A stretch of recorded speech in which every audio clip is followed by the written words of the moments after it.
wizard is never late, Frodo Baggins. Nor is he early. He arrives precisely when he means to.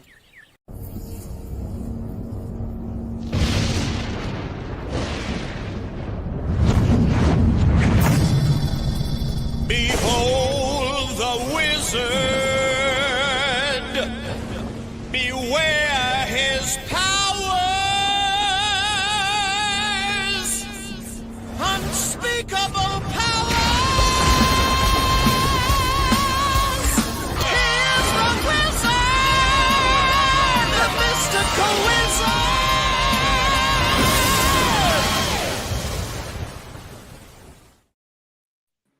Greetings, travelers, Wiz Kids, and Word Players. It is Wednesday, which means it is WoW Wednesday once again, and for a possible final time, I am the WoW in WoW Wednesday. I am the Wizard of Wordplay, and I am joined, as I am always, by the Gremlin King himself, Samurai Snowman.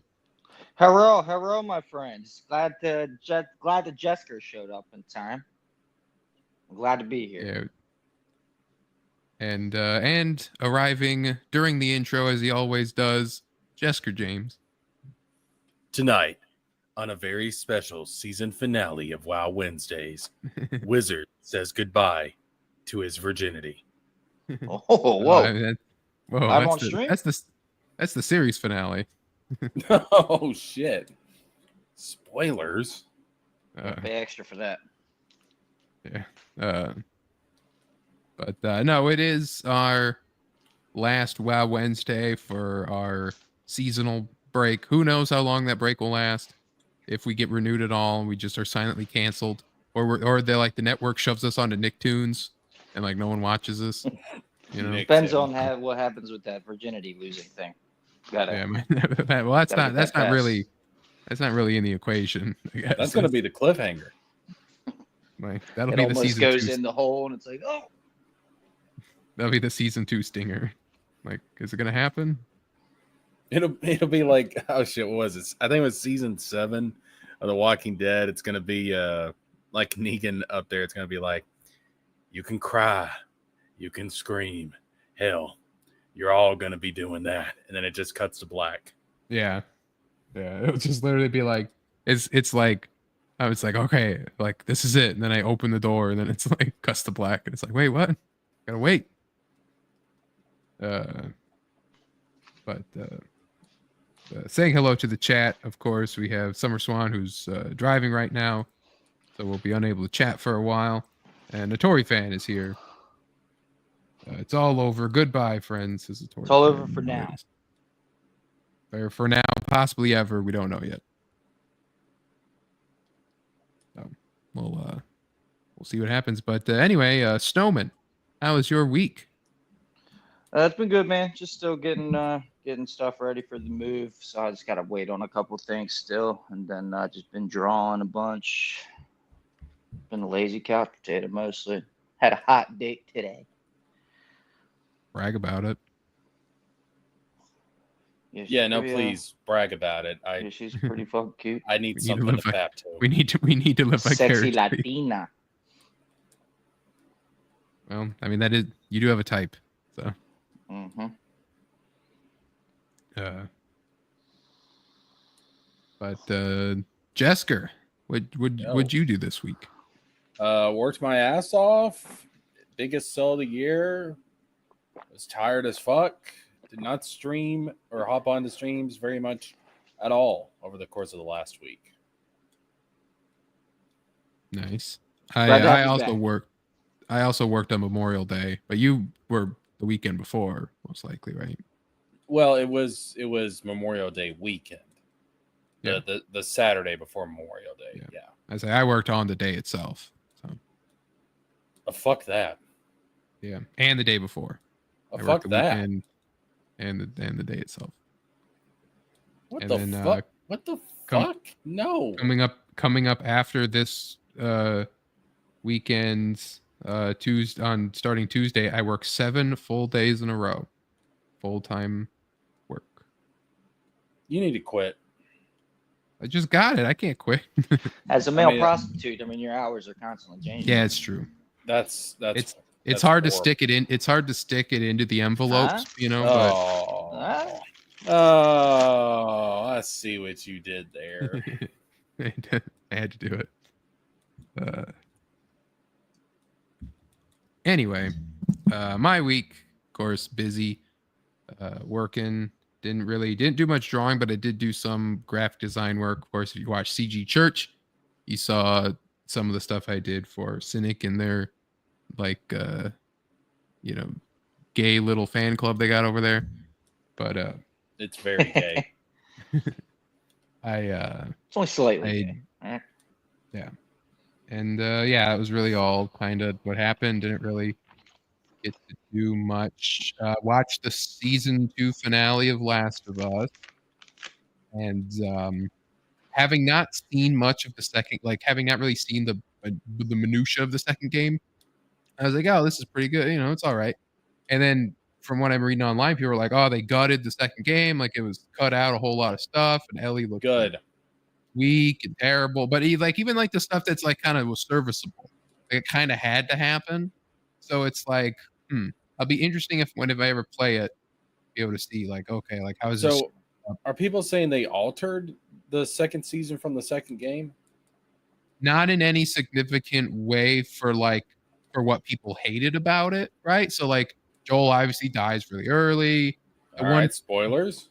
The one big change was the getting Joel's scenes earlier in the story than what you get him in the game, so it kind of helps the flow better.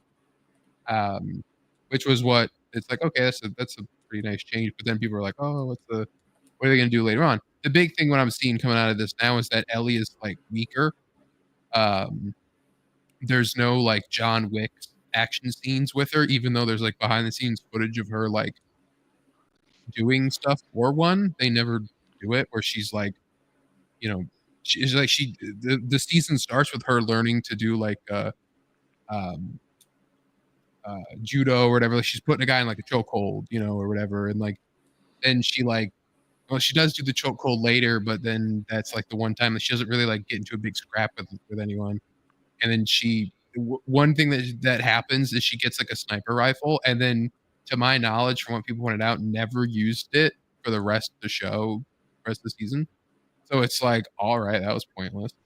But stuff like that where it's it just seems like they kind of weakened Ellie a bit. And she's a dad now, isn't she? That was always. Wait.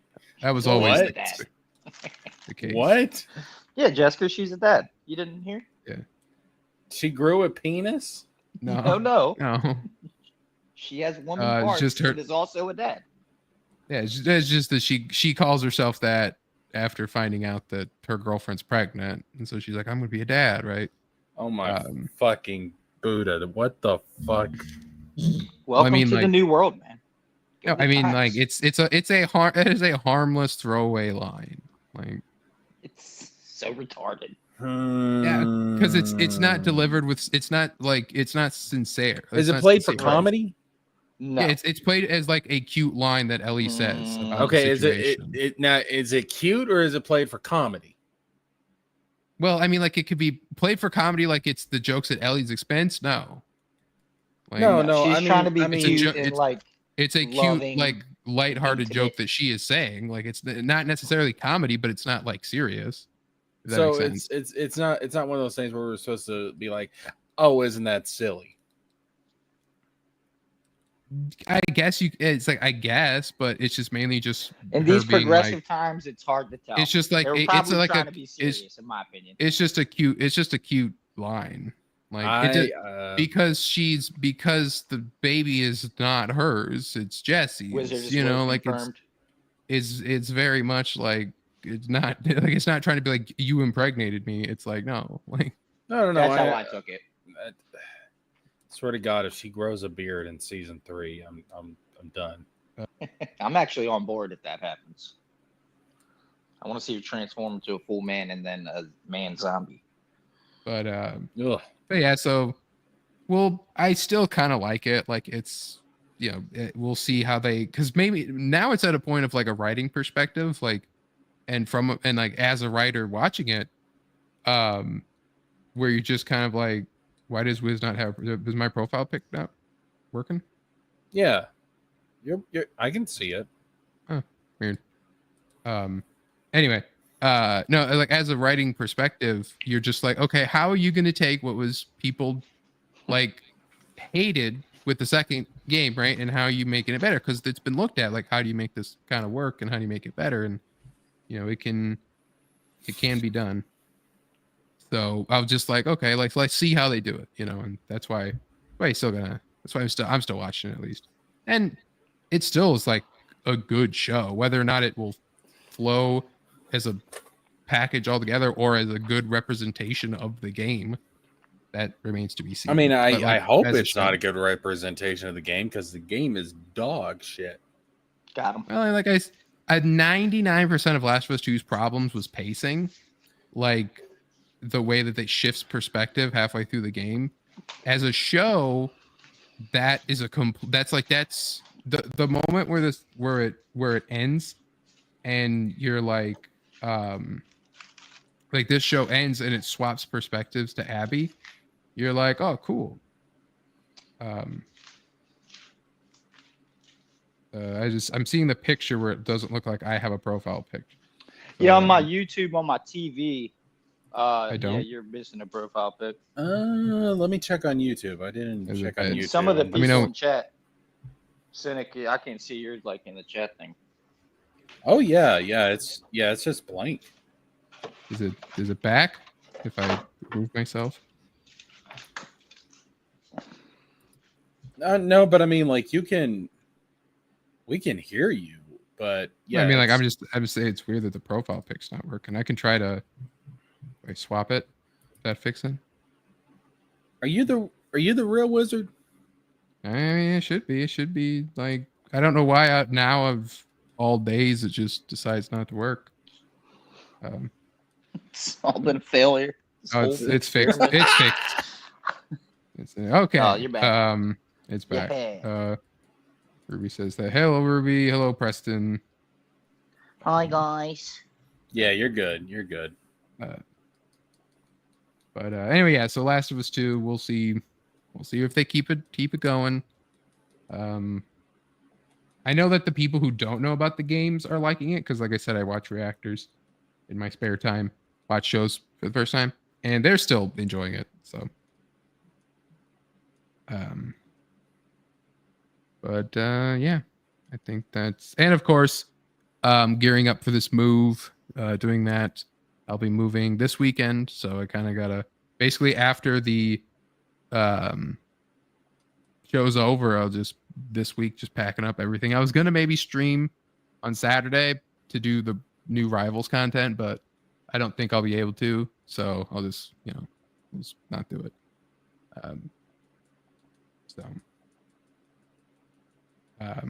Yeah. Yeah, why isn't Cynic in here? He is sick and writing, which after reading Cynic's writing, being sick makes sense. Hey, high five. Cynic. Yeah. Like and subscribe.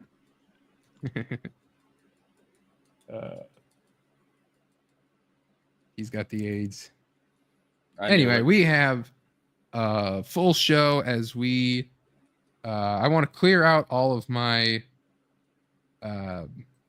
folders and profile or bookmarks that I've had for the show, and so we'll hit some stuff. We'll hit major stuff. Luckily nothing like so crazy, as we've more or less gone through Fantastic Four and Superman.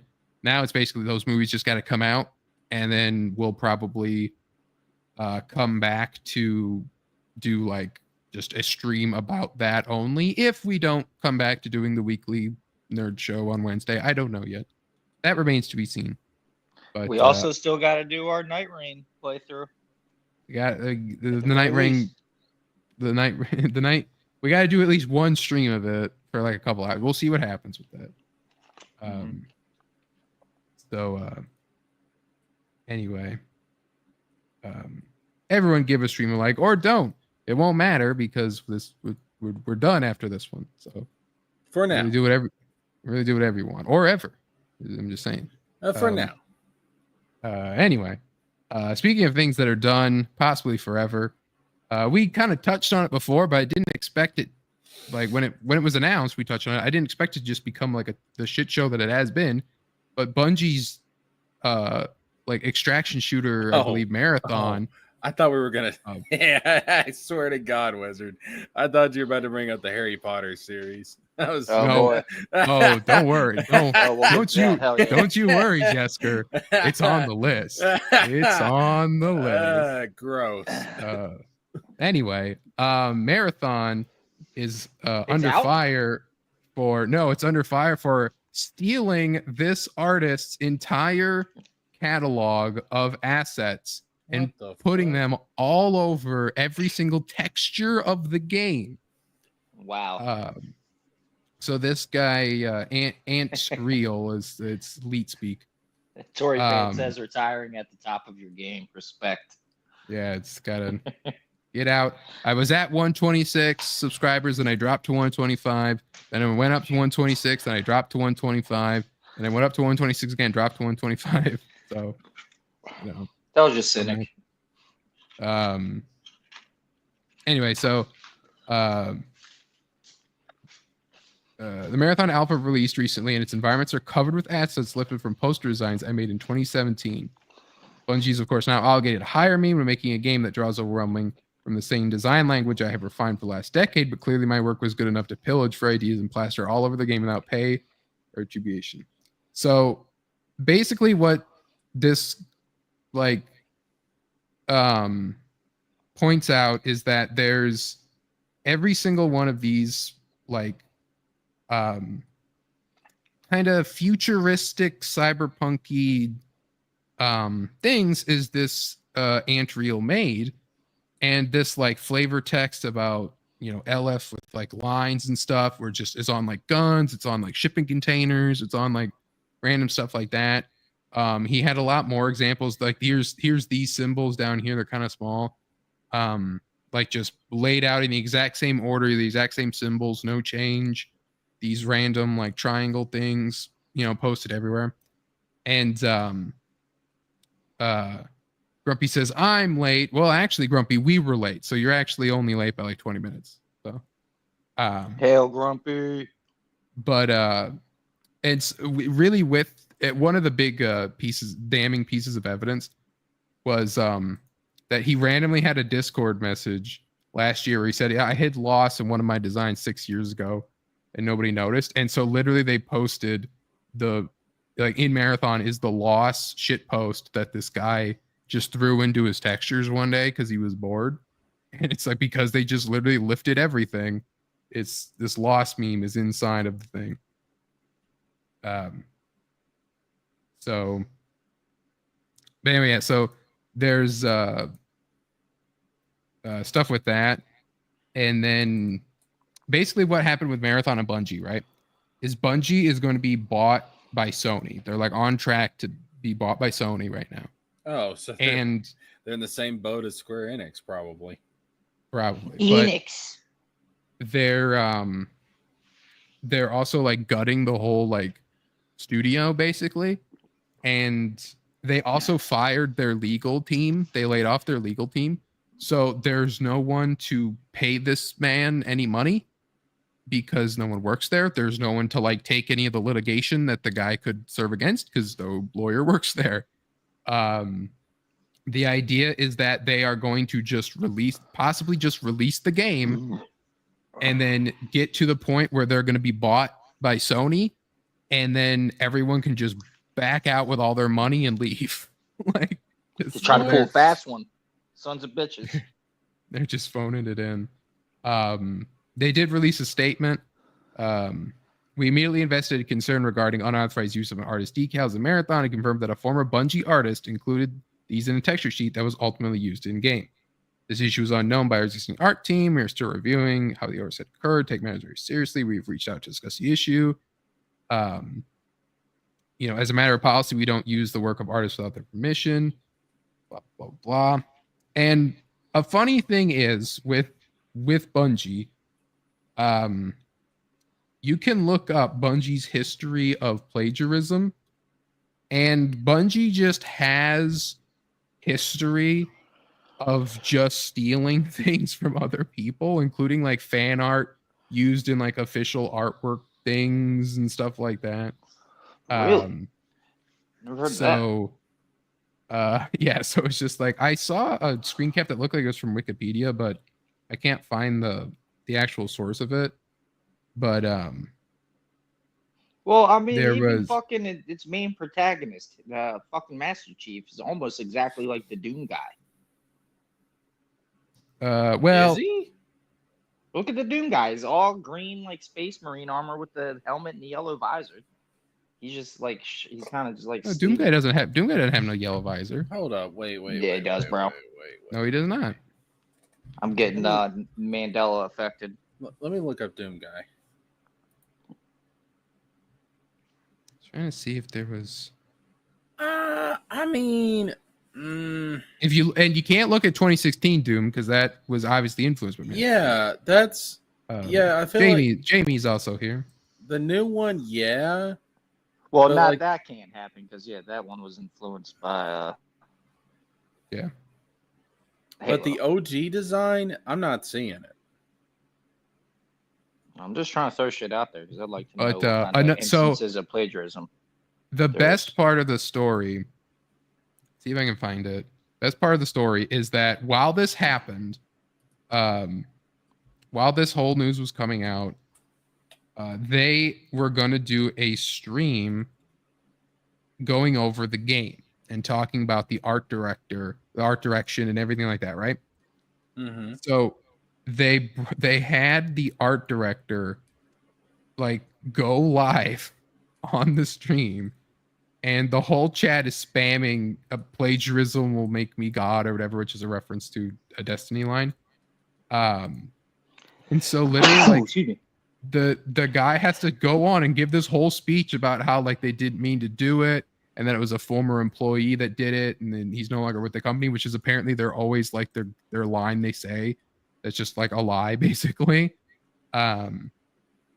And he just like the man gets so emotional sometimes he looks like he's about to cry, and they're like this is literally the worst thing you could do ever.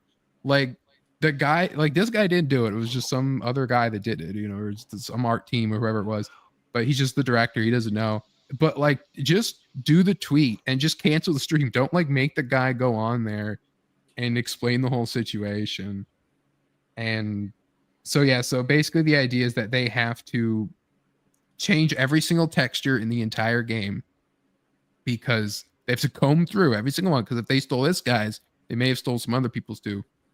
They gotta go through every single texture. And Marathon, if you look up, Marathon comes out in September. So they have to replace every single texture by September. That's crazy because it was like a unique looking game. They totally fucked Yeah, like- themselves, man. That sucks. Yeah, we I mean- we watched the trailer and was like, yeah, looks pretty cool. Yeah, but honestly, given this and given they have a history of this, you know what? Fuck them.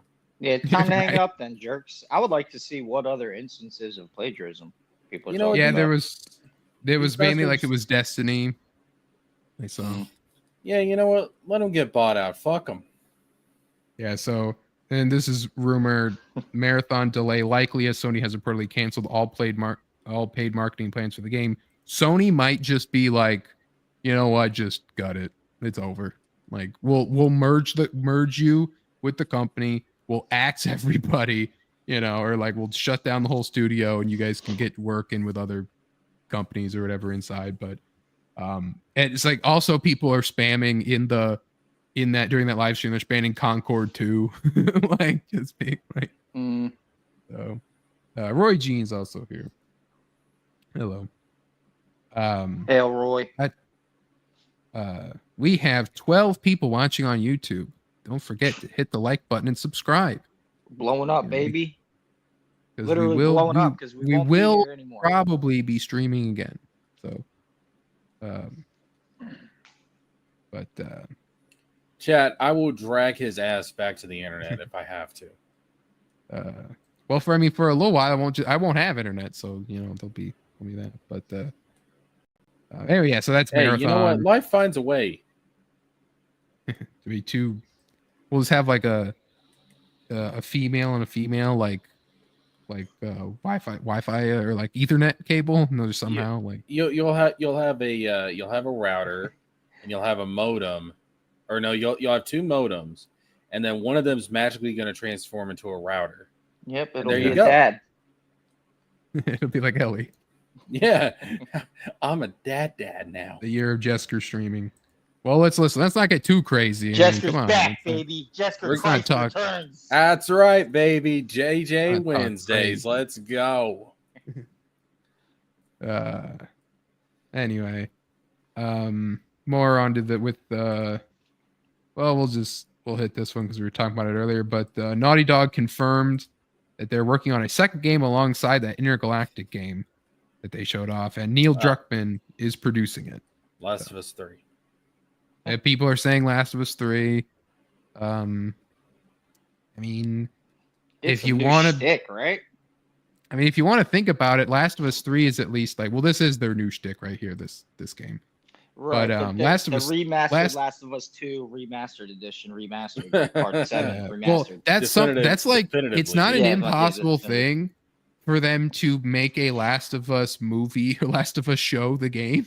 Christ And, alive, man. Do Last of Us again, but it's Pedro my Pascal. God. Christ alive.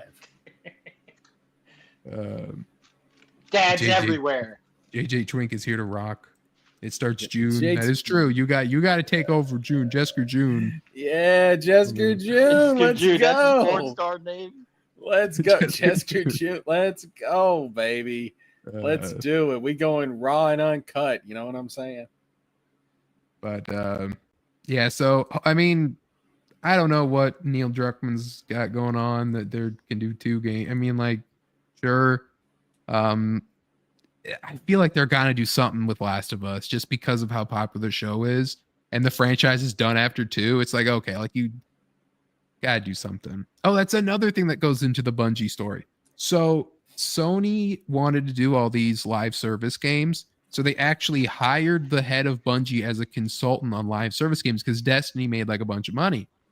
He was the one that was like, okay, you're going to go through and you're going to stop all of these games. Like the Last of Us multiplayer game they were going to do, probably the only live service game Sony was going to do that was going to make them money. They're like, gut them all, but keep Marathon. Like our game, like do that one only. That'll be your moneymaker. But yeah, so the Last of Us multiplayer would have been probably really great because the gameplay of Last of Us 2 was really good, and people liked that multiplayer back then. And it was more Last of Us, and it was going to probably come out by the height of the first season of the show. I mean, So, like- yeah, maybe, but Naughty whole Dog thing is about dead it- forever. my whole thing about it is that I don't know, man. Like I just like Naughty Dog's games. I just don't feel like are. I don't think of multiplayer and Naughty Dog in the same thought. You know what I mean? Like Yeah, I don't know. To me, it's just weird. It's just well, I think multiplayer was in all the way back of like Uncharted 2. oh, it was, but I'm Yeah. just saying, like, I don't think that's what people typically go to Naughty Dog for. Yeah. It's just I mean- kind of there. It was, I think they were being held by like a secondary studio anyway. But anyway, yeah, so we'll see what Naughty Dog does and Neil Druckmann, and I do think he's going to take some kind of advice from the backlash of Last of Us 2, because Last of Us is, at the end of the day, like that's what they see as their like gritty drama, dark reality, sad boy game, right? And so they can do whatever they want and tell all this whole mankind stories. But like this space game that they got might be more of like, yeah, fun space times. And then this other story that they're doing, like Uncharted was like, yeah, adventure game, adventure story, And so basically Druckmann not having to force his like art school, film school, like, oh, it's got to be, you have to shock the viewer and all this stuff. I'm gonna buy that space game, just not day one. Yeah, probably me too. I gotta play Last of Us 2 yet before I play that though. No, you don't.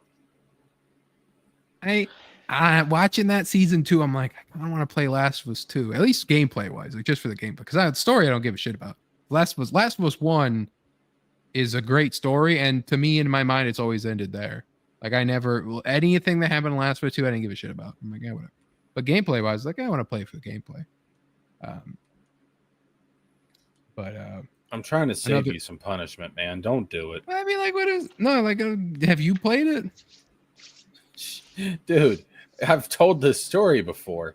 Listen, I love The Last of Us 1. I think it is one of the defining games of the PlayStation 3. Absolutely. I think it's one of the best games Sony has ever put out. But I bought Last of Us 2, one of the games I was most excited for, most hyped for. All right. And when we get to the scene where they kill Joel, I was like, okay, fuck this. I took the game out of my PlayStation, drove back to GameStop, handed it back, and said, give me my money. So you even like experience that much of the gameplay besides like the first 2 hours? I don't care about the gameplay. I was interested in the story. Yeah, I get Read it. a book, That's fine. coward. And that's fine. I care that about way. the story, and when it comes to a single player game like that, I care about the story and the characters first. Yeah, I want cool gameplay, but that is secondary to story and characters. What about That's- Tetris? I mean, I thought the romance in Tetris was actually really deep, and I quite It's enjoyed hard. it. It's hard to. Yeah. Well, you're right. see, no, Jesker likes Tetris because it's a Russian game where all the tiny squares all massed together to That's right, overthrow baby. the oppressive There's a lot of subtext in there. bourgeoisie. You gotta be smart to catch it. But no, I'm the same way, Jesker. I prefer a good story over good gameplay, and And read a book. it's just that I want to play Last of Us 2 because of the gameplay, because I don't care about it, because I know the story already. So it's like I'm not playing it for the story. Kind of like when you're playing a game for the second time, you're like, yeah, okay, like I know the story already, but it's like, man, I really want to, scrounge. I want to scrounge around and craft stuff and sneak around and fight the zombies and all that stuff. It's like I'm kind of feeling that in there a little bit. But No, bro, listen. I love the PS4. I do, but that console did give me probably the 2 biggest disappointments I've ever had as a gamer. Last of Us 2 and Final Fantasy 15. yeah, read a book, nerds. Thank you, Roy Jane. Um, I know what I'm talking about here. I'm not. I'm. Listen, I'll if they come out with a remake of the first game, I'll pick it up. But Pretty sure. Well, they did. They remade Last of Us 1. that's not a real remake, and you know it. Damn it! Don't No, you? they've pull that- literally they remade it from like the ground up. All right, let me take your broom away. Stop sweeping for him. Stop it. I'm just saying it happened. It's not a real remake. Final Fantasy 15, is that the one With where you got the Noctis. car? That's the one with Yes. the car. Yeah. Yeah, I guess It- I have heard mixed reactions on that. That was not a Final Fantasy. Looked kind I'm of like s- Kingdom Hearts in a way. It's a poor excuse. It's trying to be Kingdom Hearts, but the stuff it tries to do, it fails at. When Kingdom Hearts 2 did it better, like 10 years earlier from when that Mhm. game came out. Anyways, the point I'm getting at here is don't play Last of Us 2. Don't support this shit. All right. It's a terrible game. Play Uncharted 4. Yeah, go play Uncharted 4. Go play the first Last of Us. Ben says Play Final Crash Fantasy Bandicoot. 7 remake is not a remake. It was a multiverse action game with Final Fantasy characters. Side story. But yeah, no, it's a sequel called remake. That's the gimmick. Pretty Mhm. much. It's a sequel Remake is just the subtitle of the game. under the guise of a remake. Yeah, like that's why the other one isn't remake. The sequel to that, it's Rebirth. Rebirth. Yeah. Yeah, because it's not Final Fantasy VII Remake Part 2, Yeah. because it's not. There was just the game is Final Fantasy VII subtitle remake, but it's not a remake. It was lies. If you start looking at the 7 remake and Rebirth, if you start looking at it as being more of a sequel to the original Final Fantasy 7, I prefer to think of it like that, because I'm not gonna lie, with all the changes they've thrown in there and stuff, the whole multiverse situation, it does feel a bit weird to call it a remake. It makes more sense if it's a sequel. Yeah, because you're straight up not getting the original story. You're getting most, like, basically all, like, the original story, but you're getting like weird. There's weird an stuff overarching. stapled. There's an overarching story that's playing in the background that Yeah. clearly, I mean, like, it's heavily implied that Aerith and Sephiroth in the remake and in Rebirth are Aerith and Sephiroth from after the events of Advent Children and Dirge of Cerberus.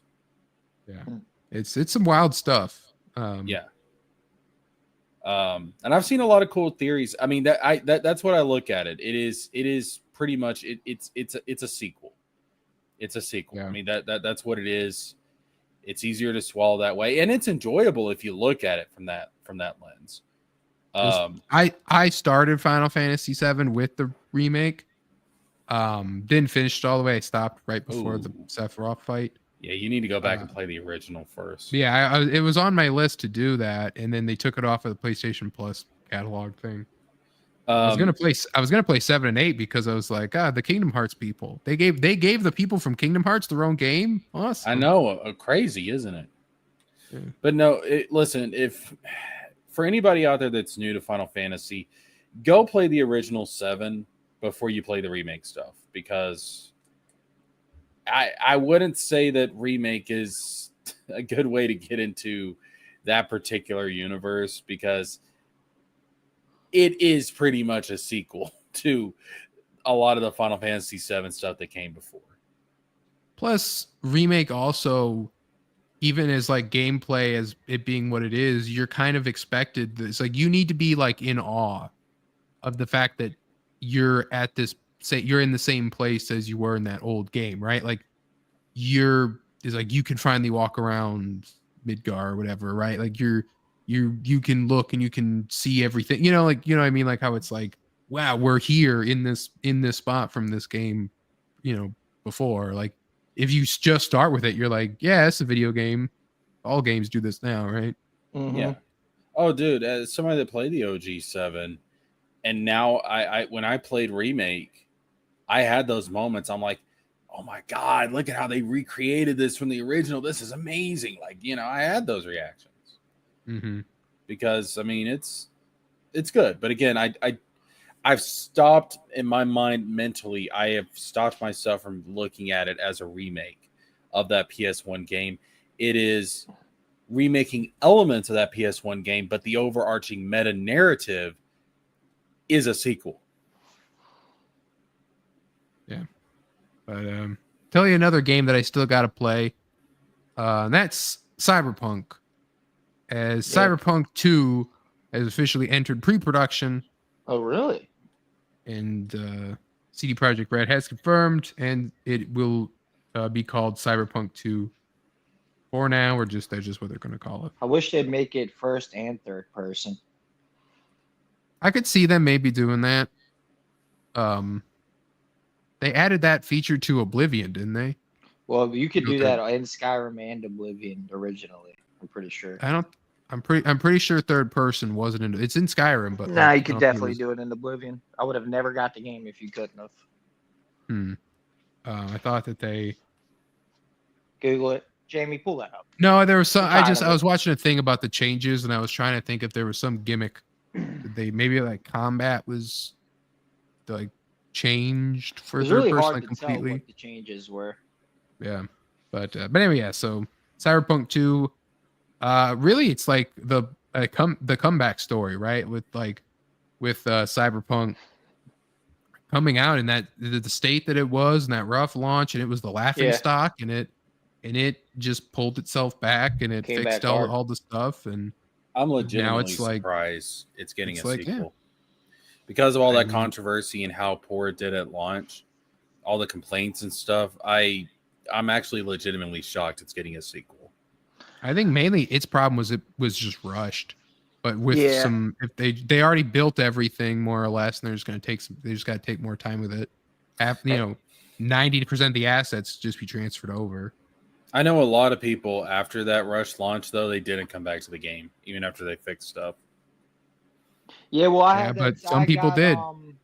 Some people did. Yeah, but I'm saying there was some that were just like, screw it. And also, that I mean, like people who bought it, played it, but didn't go back. I mean, that's still a sale. So that's what happened to me with that one space game where you can fly around. I forget what the fucking game is even called now. I got it when it first came out, and it fucking sucked ass. But apparently they buffed it up. Oh, real No good. Man's Sky. Yeah, No Man's Sky. And I never went back to that game. I was pissed. Yeah, No Man's Sky is like the poster child for like, you guys did it. Like it took you, they put everything in that they promised they were going to do, and they're still adding like more stuff, and all that. It's like, wow, like, they didn't back down. Fallout 76 is another one where Fallout 76 was the laughing stock, and it was the garbage game, but it's still going strong. And they just added the ability to play as a ghoul. You can make yourself a ghoul if you want to, including like just like, yeah, you're just immune to radiation. Fuck it. Like, have fun. So that's kind of like a pseudo MMO, isn't it? Yeah, it's more or less like kind of like very MMO, like. I've been meaning to check it out. I thought it was still kind of trash, but if they worked on it, I might check it out. Yeah, like they added like the the NPCs. I started playing when they added NPCs in the Wastelanders update, and I didn't even like finish the story or anything. Like it was like so much stuff to do. I think it's too much. There's too much to do in this thing, and I had to put it down. I was like, no, I cannot throw time into this thing. It's too much. Yeah, Oblivion's kind of like that too. Actually, a fucking shitload of shit to do in there. Like the other Fallout games, I have at least like a knowledge of like where stuff is. It's like, okay, I don't have to do everything.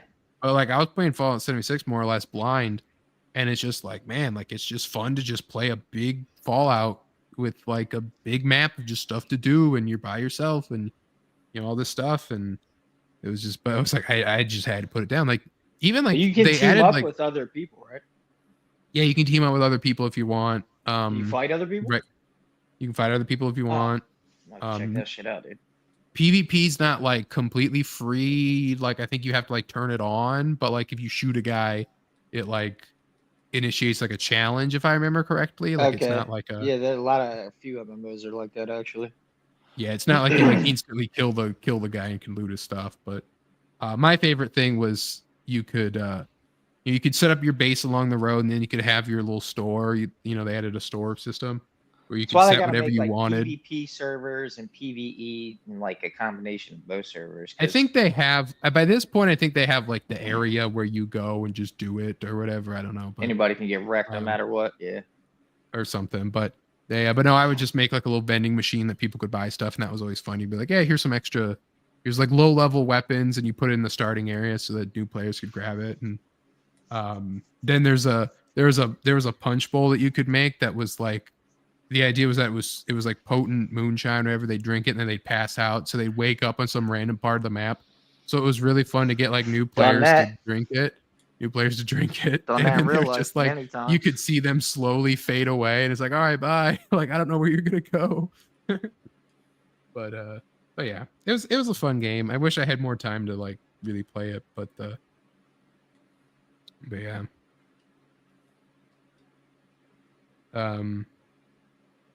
Another update, of course, it's coming. We've talked about before. We'll have an interesting dynamic here of me and Jesker having played it, and Snowman still being a coward and not touching it. But Liza P's newest update will add a boss rush mode, as well as just boss replay things. And interesting to hear Snowman's thoughts on this. A new difficulty system that will allow you to change the difficulty of the game and make it easier if you want. Pussies. Yeah, pussies. But I'm a fan. I don't like when companies pander or change to appease like whiny minority or anything like that. If you like, difficulty settings are fine in my opinion. But if everyone's like, this game's too hard, you need a very easy setting, and then they go and add a very easy setting, that shit's gay. So it depends. It seems with this, we'll read the article. It seems with this, they're adding, if they add an easy mode, they're adding an extra hard mode too. So it's like if you're one of those It balances people, out.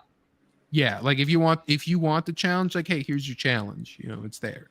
So basically, they're doing the Kingdom Hearts thing where you got you got like beginner mode, and then you got normal, proud, and then critical is like for people that have been playing, like your boy who has no life. I've been playing the series for a long time now. I don't play anything less than critical. But I'm too scared. I'm too scared to touch critical. What? What's critical? Yep. What's the highest? Like, what's the highest difficulty you played Kingdom Hearts on? Okay, so when I went through the whole series the first time, the first time I played through Kingdom Hearts 1 on, well, 1 doesn't have critical. It just has proud. Proud, yeah, I was gonna say proud. I'm still too scared to touch proud. I'll be honest, but I usually do normal. I think when I first played through Kingdom Hearts 1, I did the easier one, which isn't really that. You just start with like extra gear. It's not really an easy mode, but no, usually it's normal. That's what I run through it on. FromSoft does it the best, man. They got areas that are easy if you're struggling, and then they got areas you can run to that are super difficult if you want a super challenge. So, and I like that those low areas stay like that level, so that when you go back, it's like, yeah, you just kill them all one hit. Easy. Like Kingdom Hearts doesn't. Kingdom Hearts will like after a point raise the difficulty of the areas. Yeah, usually when you get towards the end game, all the worlds level up. But no, I think it depends on the game. Like, if it's a game that is more catered towards everyone, as far as like age range of players, and yeah, you need to have something for the kids to be able to jump into it, or for beginners to jump into it. I get that. That's one of the reasons why I do like the way that Kingdom Hearts does it, because if you're a little kid or if you've never played a Kingdom Hearts game, you jump into beginner because you're a beginner. That's what it's there for. But if you're somebody like me, that's what critical is there for. I like, to me, beginner's piss poor boring. Like I wouldn't touch it. But no, I mean, again, the only From Software game that I've played is Liza P, and I don't know what their general audience is. Like the Souls like, to be specific. Yeah, but I mean, like, what's the, like, are the other games geared more towards, like difficulty? No, like strictly like more towards an adult audience. Oh yeah, I mean, like all of their games are mature right off the bat. Like all of the FromSoft games, unless like, what's the Armored Core? Unless Armored Core might be teen, because it's all just mech stuff. But don't quote me on that. But otherwise, yeah, like they're all mature. I mean, I'm sure you'll have the people that'd be like, well, I've seen the pictures of like, well, here's my kid beating Orphan of Kaz, and it's like he's like 6 or whatever. It's like whatever, but generally it's like they're all mature, and it's adult. It's an adult franchise. Some people might say they played it as teens, whatever, but it's definitely not like little Timmy's going to be like, wow, this has a werewolf in it, right? I'm going to play that. It's not even he's going to fly right over his head. He's little Stimmy. I mean, I can kind of see a little bit of a younger audience, not like little kids or anything, but like preteens, teens, like maybe getting more into it because of like it is Pinocchio. There is a bit more of like a fantastical element to it. So yeah, I guess it kind see of makes teens. sense. Yeah, I could see teens playing it, and Lies of P, depending on how you play it, isn't really that hard. There's difficulty to it, like all the Souls-like games. And even then, like I've only played like a small bit of the Souls likes, and even then they're not hard. You just got to play them a certain way. Sometimes it's too much for people, but I've seen people who have never played Souls games before, and they play every game in the franchise, right? And they end on 3, or they play Elden Ring, and and they're good, or someone plays Sekiro for the first time, and he learns it over time. Like you just have to put in the work sometimes, or it just doesn't click with you. Yeah, if the game is too hard, stop whining to make it easier. Like Sekiro is like too difficult for me. It's like too rhythm based, and I don't want to sit there and wait for the perfect attack every time. It's like, I'm not going to do it then. It's just not. But I'll say this with Liza P's difficulty thing. I have seen nobody be like Liza P needs an easy mode. It's always like Elden Ring or the Souls games, because that's like the big, like Elden Ring, you got it a lot because Elden Ring was the big like game of like big RPG of that year, right? Like everyone was like, oh, it's Elden Ring. George R.R. Martin wrote it. You did Game of Thrones, right? And so everyone was like, oh, give me the winds Elden of Ring winter, thing? You fat son of a bitch. I thought you were going to say something else. No, he has yet to break that rule, and like the I know what show I'm on. But yeah, so the like I was like hearing people talking about it at my old job at work, talking about how like, oh, I've got Elden Ring and it's really hard, It's like they've never played a Souls like before, and they knew too. They put the Draconic Tree Sentinel guy right there, right at the start. If you played any other game besides a Souls like, you are going to bang your head against that man and be like, why am I dying in one hit? This game's bullshit. But if you've played Souls before, you're either going to be good enough to beat him, or you're going to do the classic Souls. How to beat any Souls game is to run past the enemy and don't fight him. Yeah.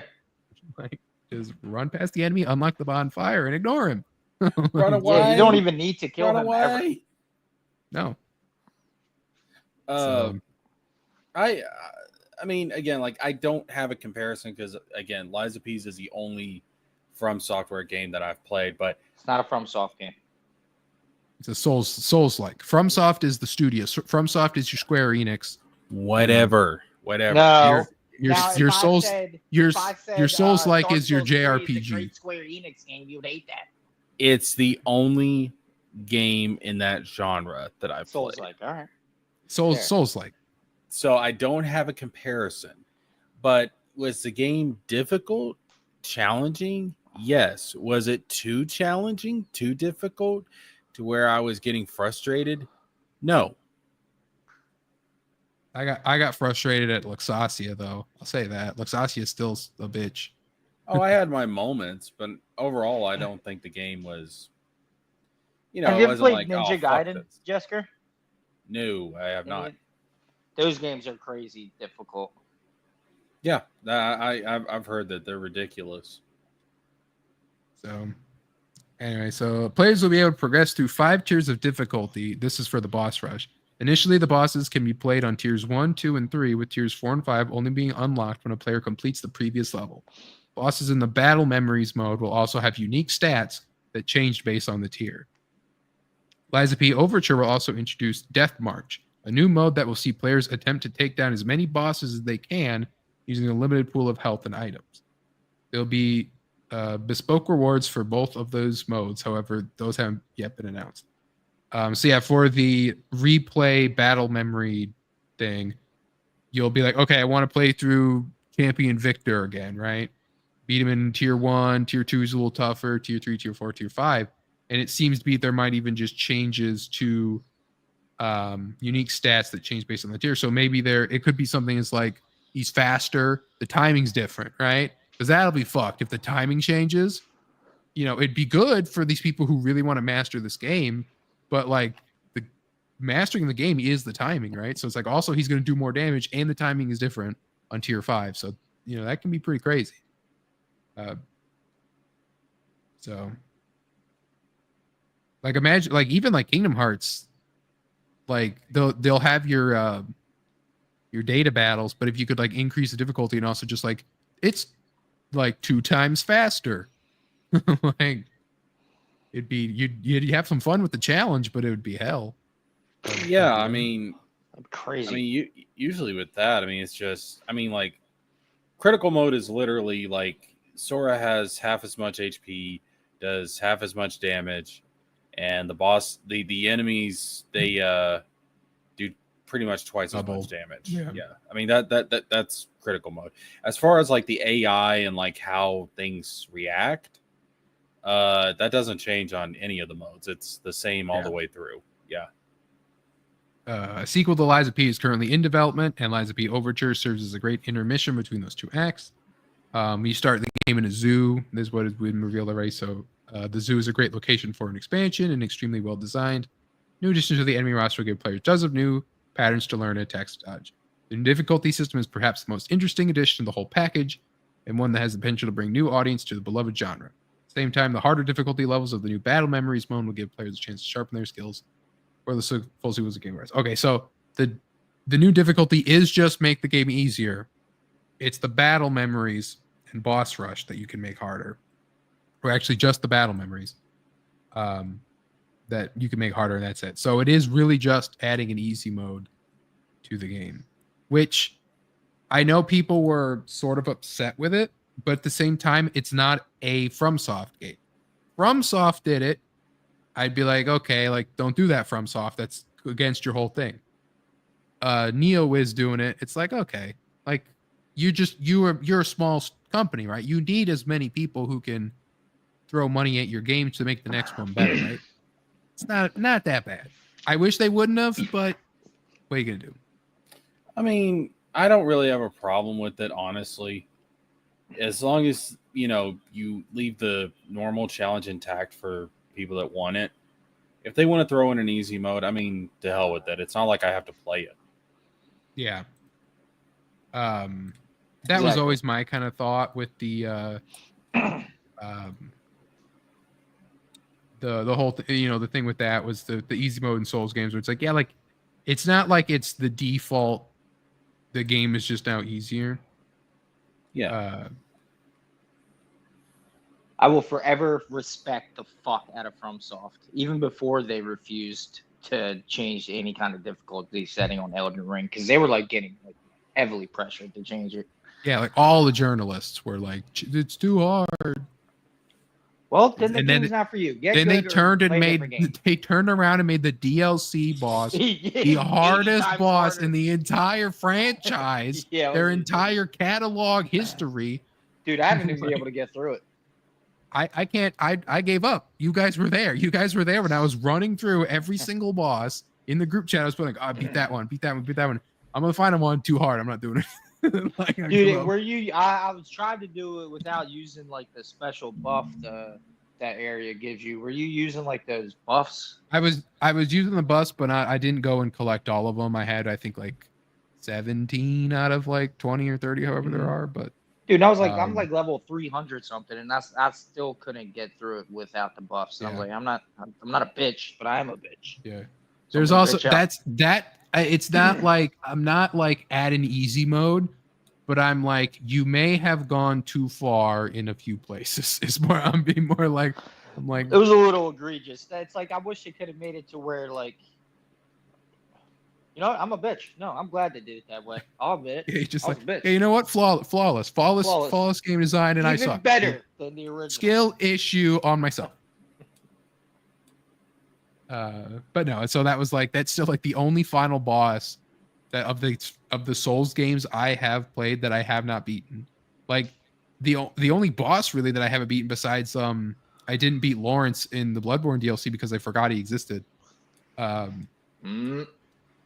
that's such an awesome fight. And then but but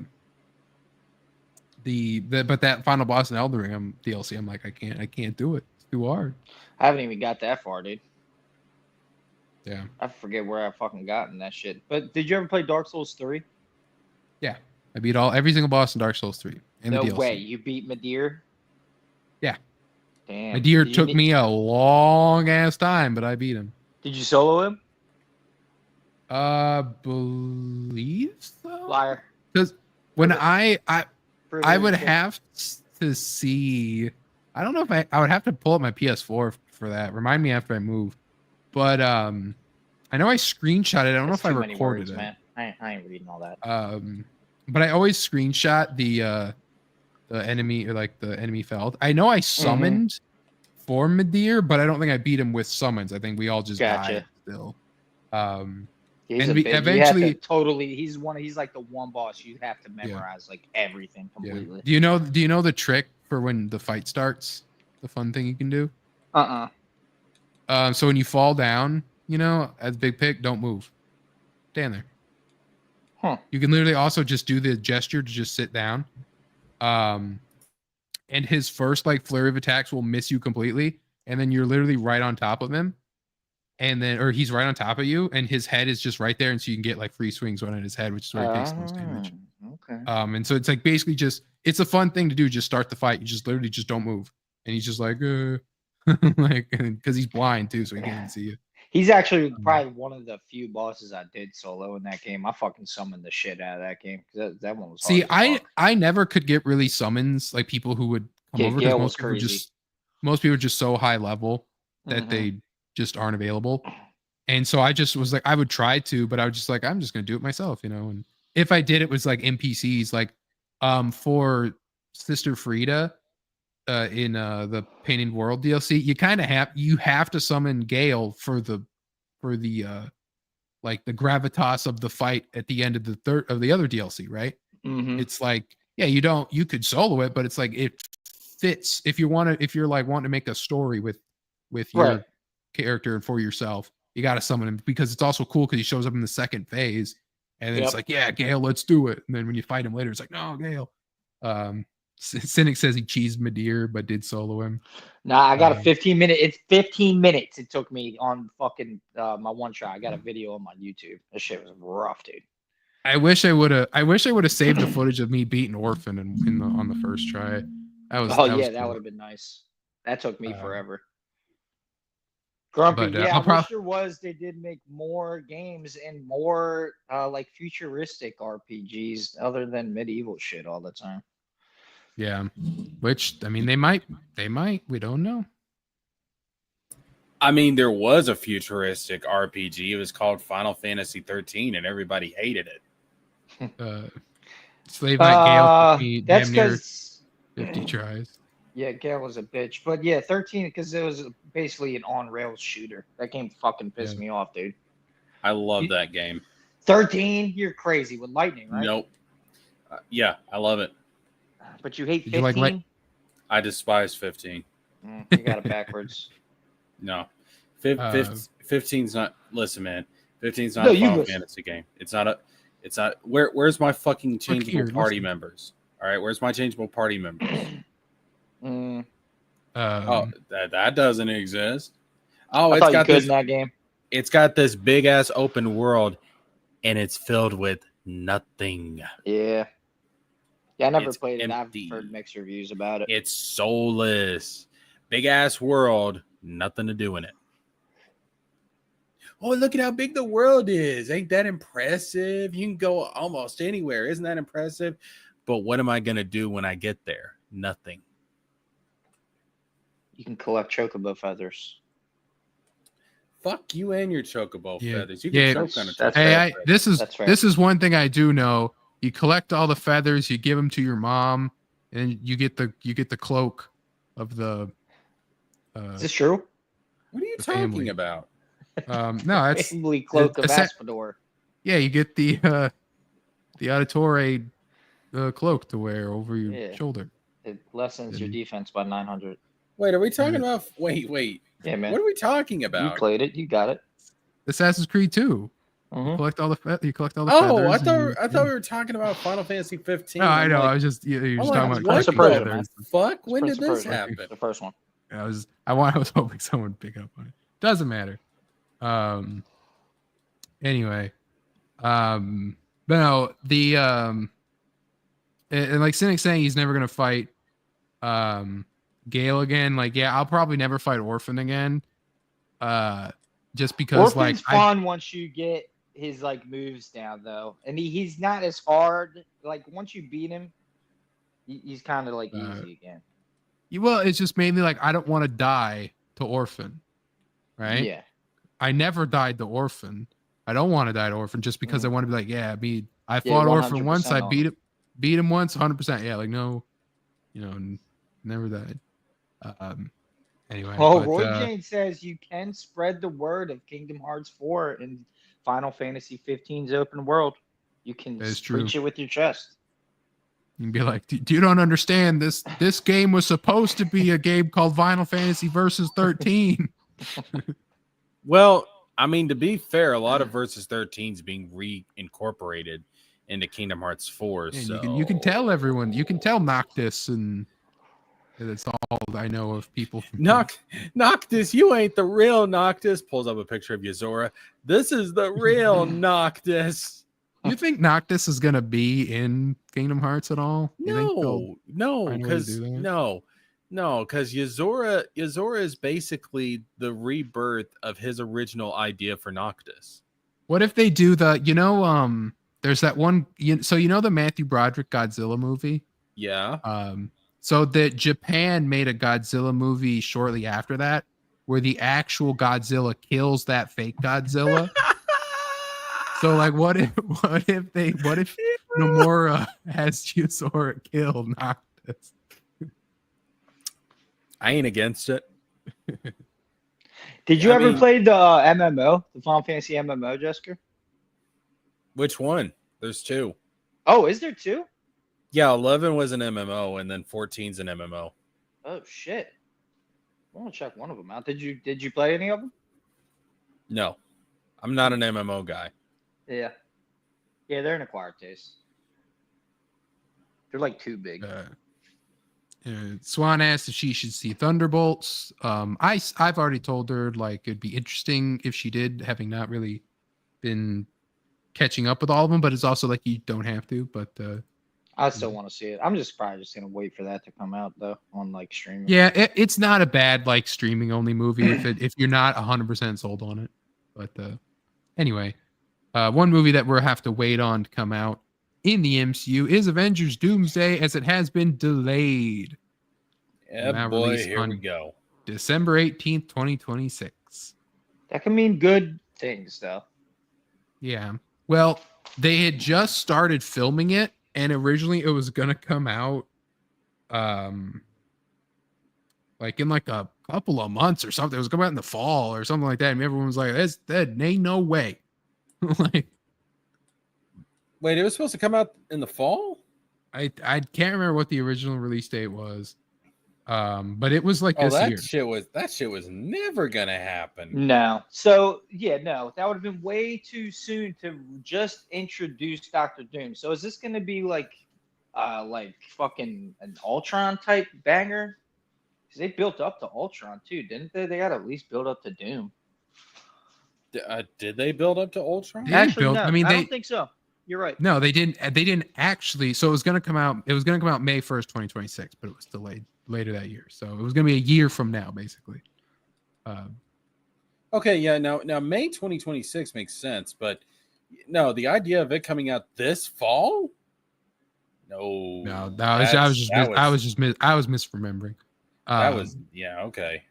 But no, so the Ultron wasn't hyped up at all. Like he literally just like there was no build up to him whatsoever. You can argue character wise for Tony there was, but nothing to do with Ultron was set up. It was Kang that they were setting up, and even then, Kang didn't get like as much of a runway as Thanos did. Yeah. And then they ended up canceling all of that anyway. Like, remember, this was Kang Dynasty was supposed to have come out like last week, I think, or 2 weeks ago. It was supposed to come out in May of 2025, right? And so they did him dirty. And so then like Secret Wars was supposed to be later. The Secret Wars was supposed to be later this year in the fall. Nah, but, I keeping it real with you, I think making Kang the big bad booty daddy after Thanos, I think was always a bad idea. Such a downgrade in my opinion. Yeah, and it's not that Kang is a terrible villain, but I feel like Kang is like Kang is an Avengers threat, not a Guardians, X-Band, Fantastic. Right. Not to Cosmic. get He's everyone, not a cosmic not to threat. give everyone Right. together threat. It's here's a really good, like a tight Avengers plot we could do. We could have done before everyone just left, but like a nice Avengers plot we could have done. But it was like, no, we want him to be this big, ever-spanning multiverse guy. It's like, no, like he's alternate No. timelines, which are different from multiverses. But or even if you're going off of like Kang in the comics, is like he's all the one character in different stages of his life. That's a better story than just here's these different variants from the multiverse. Sometimes it's like, get out of here with that. But Yeah, I agree with that. I think if you would have done the thing where you have him as like a villain of one Avengers movie, where he is like it is like him at different stages of his life, and he comes back to like our time to prevent some kind of terrible future or something like that. That could work, or hell, Yeah. even have him kind of like, oh, this, like something that you guys are gonna do is gonna, cause this bigger threat to come. literally his plot in Avengers Earth's Mightiest Heroes. Yeah, exactly. Just do that. Exactly. If they did like a new Avengers movie, like a new team of Avengers and stuff, and you want to make him the big bad of that movie, that's fine. But to make him like this Thanos level threat, that Kang was needs never to be that was played never by gonna a work out. Caucasian man, says Grumpy. He's purple though, isn't he? No, he's blue. Well, he's blue, but it's like a mask that he wears. Or Yeah. what I did like they did in the Quantumania is that it made him like it was like a HUD made his face blue. Yeah, that was cool. That was well- that was an all right change. Yeah, well, oh god, I'm blanking on the actor's name. Jonathan Majors. Jonathan Majors. I think Jonathan Majors was a good casting for Yes. Kang, but Yeah. I just think they tried to turn Kang into something that he's not. Yeah. Yeah, just Doctor Doom makes more sense as like You can an do anything overarching- with Doom. He can be Yeah. cosmic level. He can be Yeah, street level. He can be yeah. fucking- I think Doom makes more sense as an overarching villain, especially because Doom's got that swagger, man. I mean, daggum, Doom is he's one of the swagger. earliest. He's like the earliest Marvel villain almost. Yeah. So Doom makes a lot more sense. The problem is that we had this whole setup for Kang. Now we're switching over to Doom, and it just feels really messy. Yeah, it's super messy right now. Especially with RDJ as Doctor Doom, which I'm interested to see how he does. I did. There's plenty of theories. I saw someone say that what if at the end it's going to be revealed to be a Doom bot that was just made to look like Tony to like fuck with all of them. Because Doom would The do old that. Iron Man 3 switcheroo, huh? Yeah, the old, but like better. Yeah, that would be cool. And then it's revealed. You'll never see me coming. I'm a You can do the terrorist. thing. I'm a terrorist. I've heard some people say like Steve Rogers, when he went back in time, did something that created like turned some version of Tony Stark into Doom. Like that's the theory I've heard going around now. So Yeah. I don't know. It just to me it's a mess. Let's do Doomsday. Let's do Secret Wars. Let's bring in all the Fox stuff. Bring in everything. And Yeah, that's what they're doing with Doomsday. yeah, and let's just have like one big clusterfuck of a fight, and then reboot this shit Mm-hmm. so we can have a clean slate. Tell you who could play Reed in a reboot. David Tennant says that he actually tried to play Reed in Fantastic Four. Oh yeah, I But saw he it, went but with- he doesn't really with look Pedro like Pascal. him either. Yeah. He looks No. too doofy. Yeah, no. But Reed is a little doofy though. Nah, but he's like a handsome nerd. there's also one big reason why David Tennant should not play Reed Richards. I don't even know why.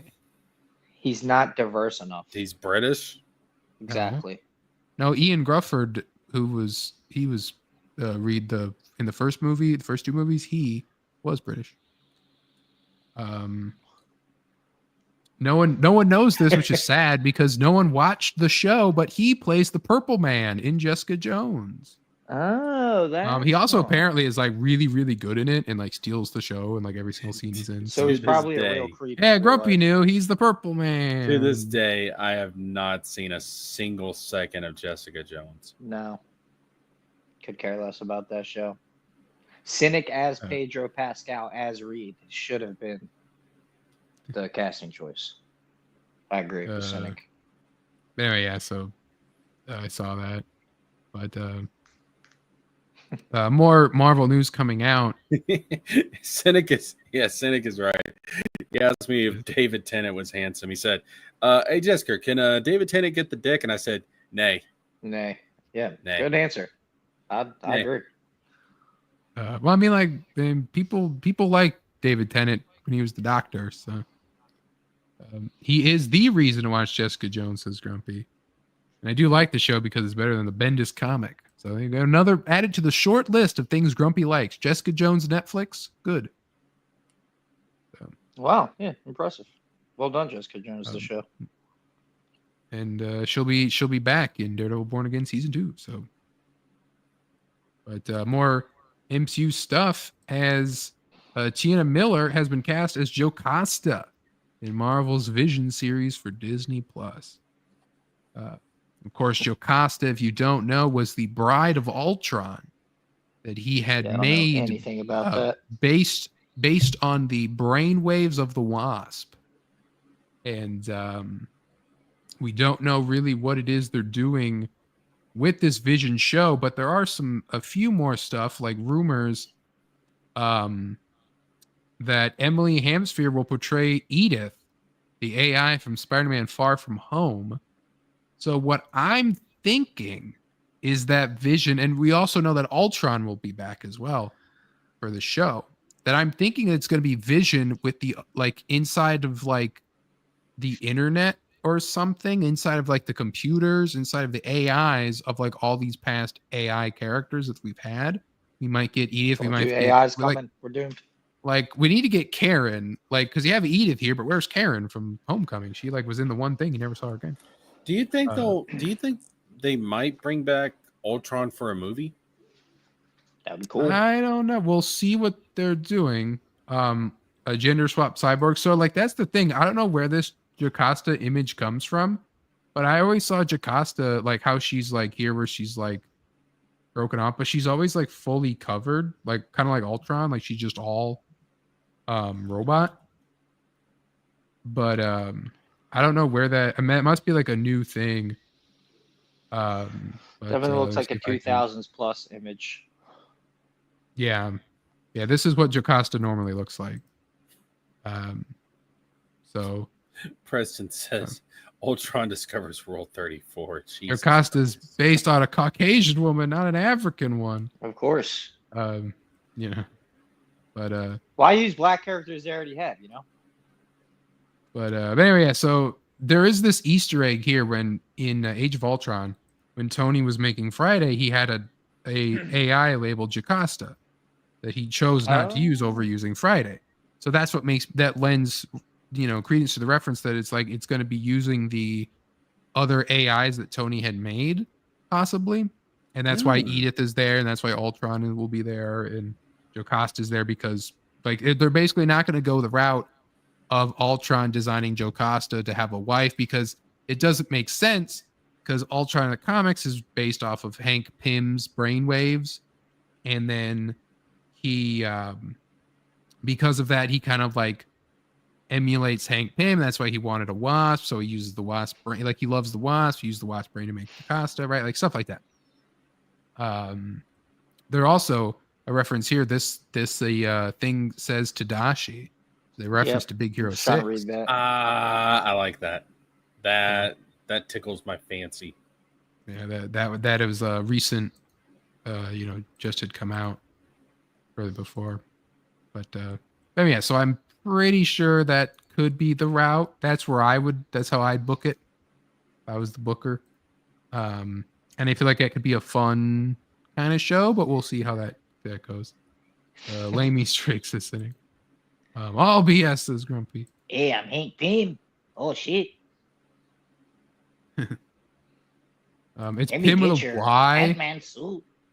Pim with a Y, Cynic. EYM. Casual. Tourist. Taurus. Anyway, more news, Marvel and gaming news, is the Black Panther game has been canceled by Cliffhanger Studios, and the whole company has been shut down. So I forgot it. I'm gonna be honest with you. Yeah. I forgot this shit existed. I think I don't even know that it was even. So we didn't know anything about it. That was the thing.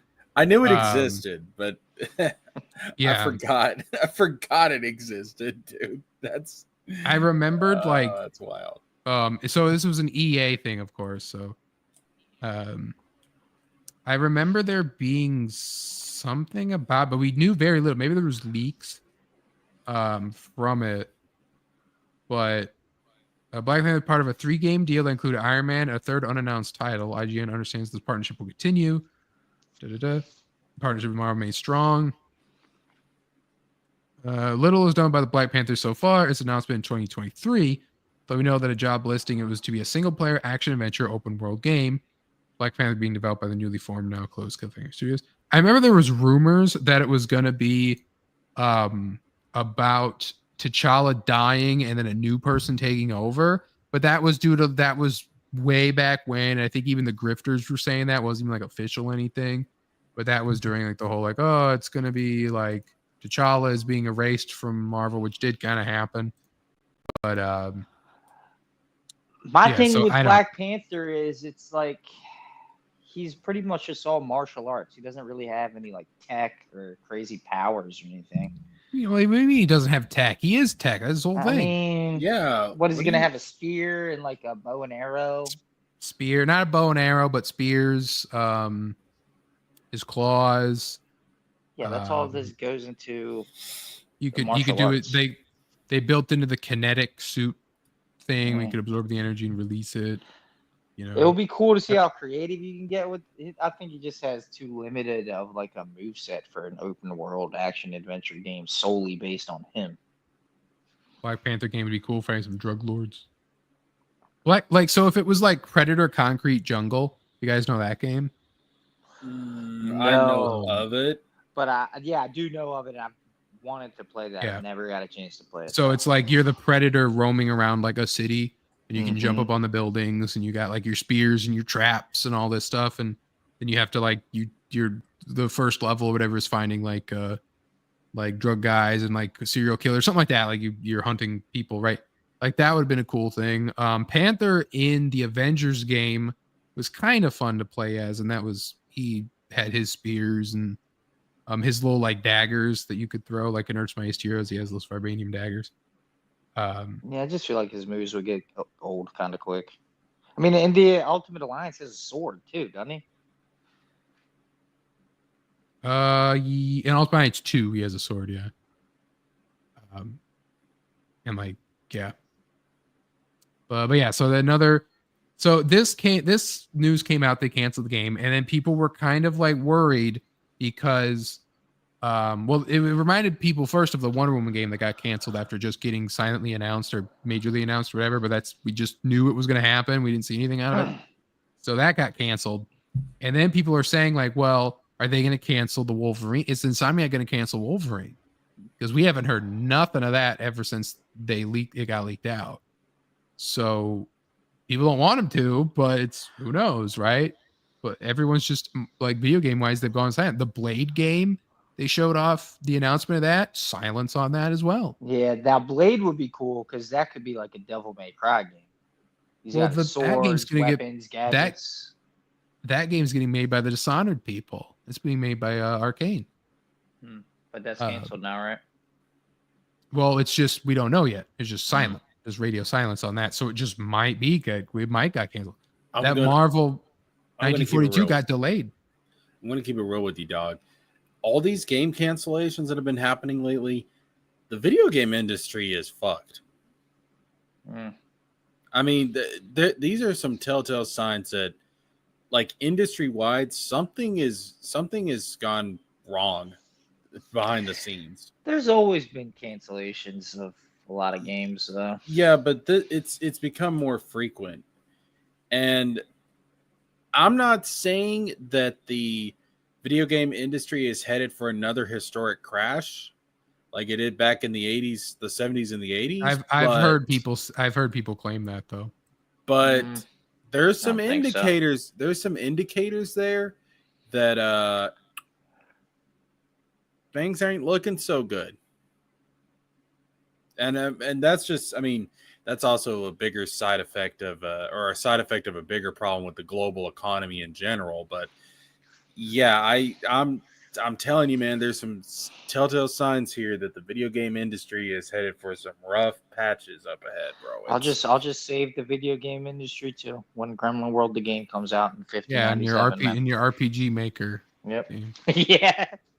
Mhm. Yeah. The video game is not like Wizard because it's fucked. All right. Video game industry. Video game industry, he means.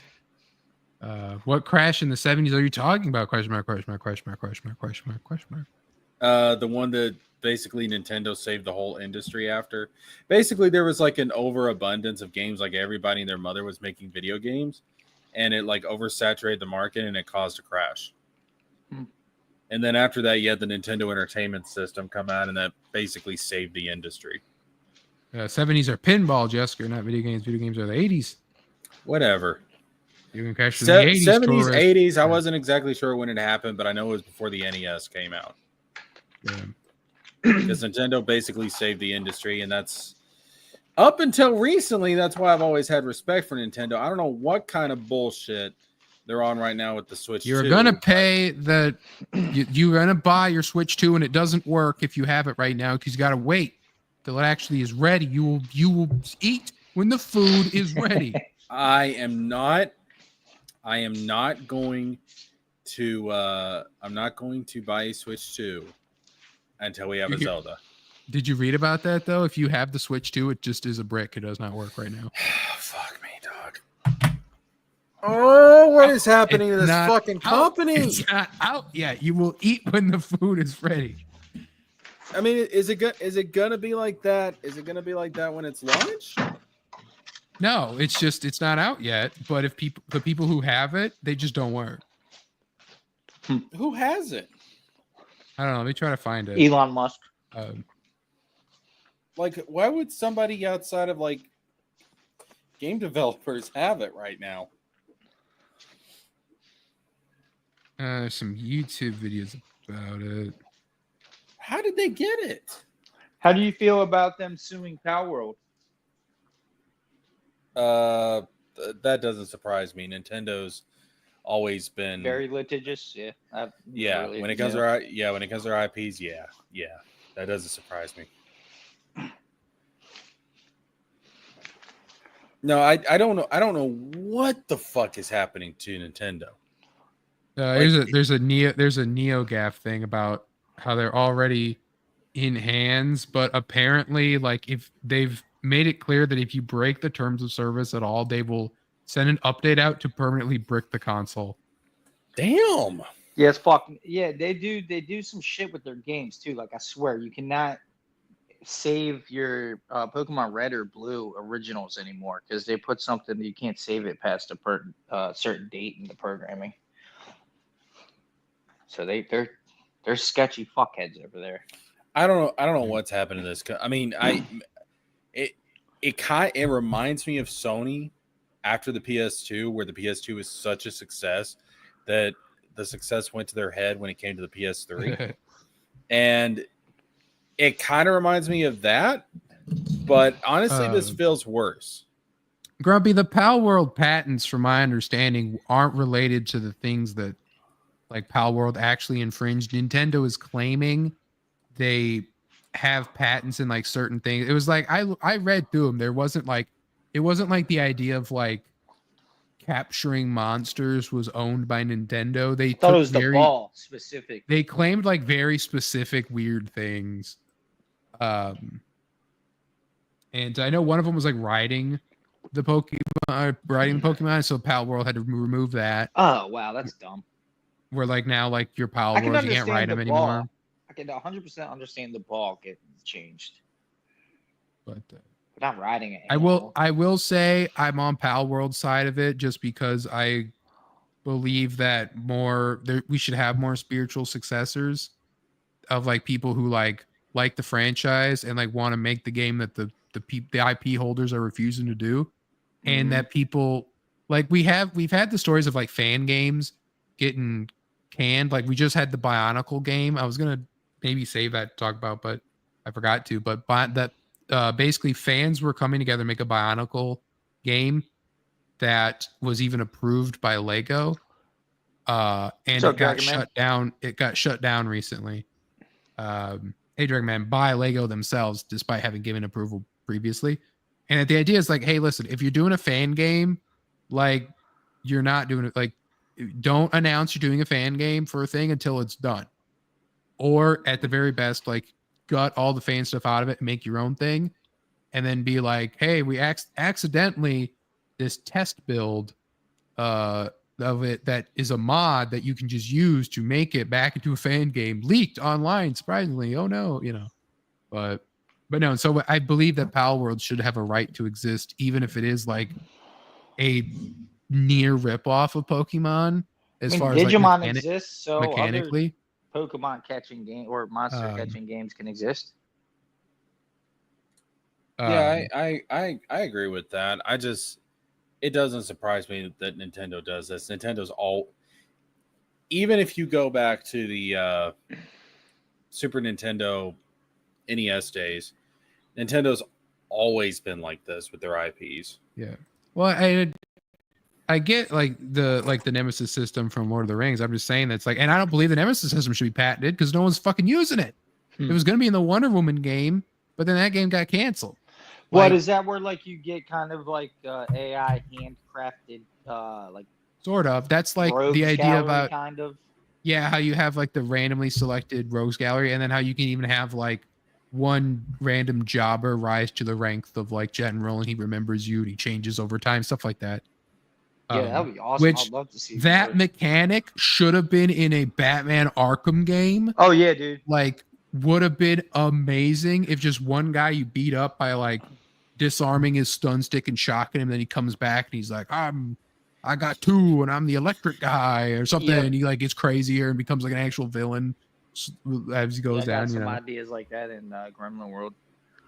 So like the Nemesis system is great, and I'm thinking I always die on this hill. There needs to be more superhero games. There needs to be more like the game. You create your own superhero, and there's like it's like a original world, original villains, and there should be you can create your own rogues gallery too. So you're basically fighting through your own world.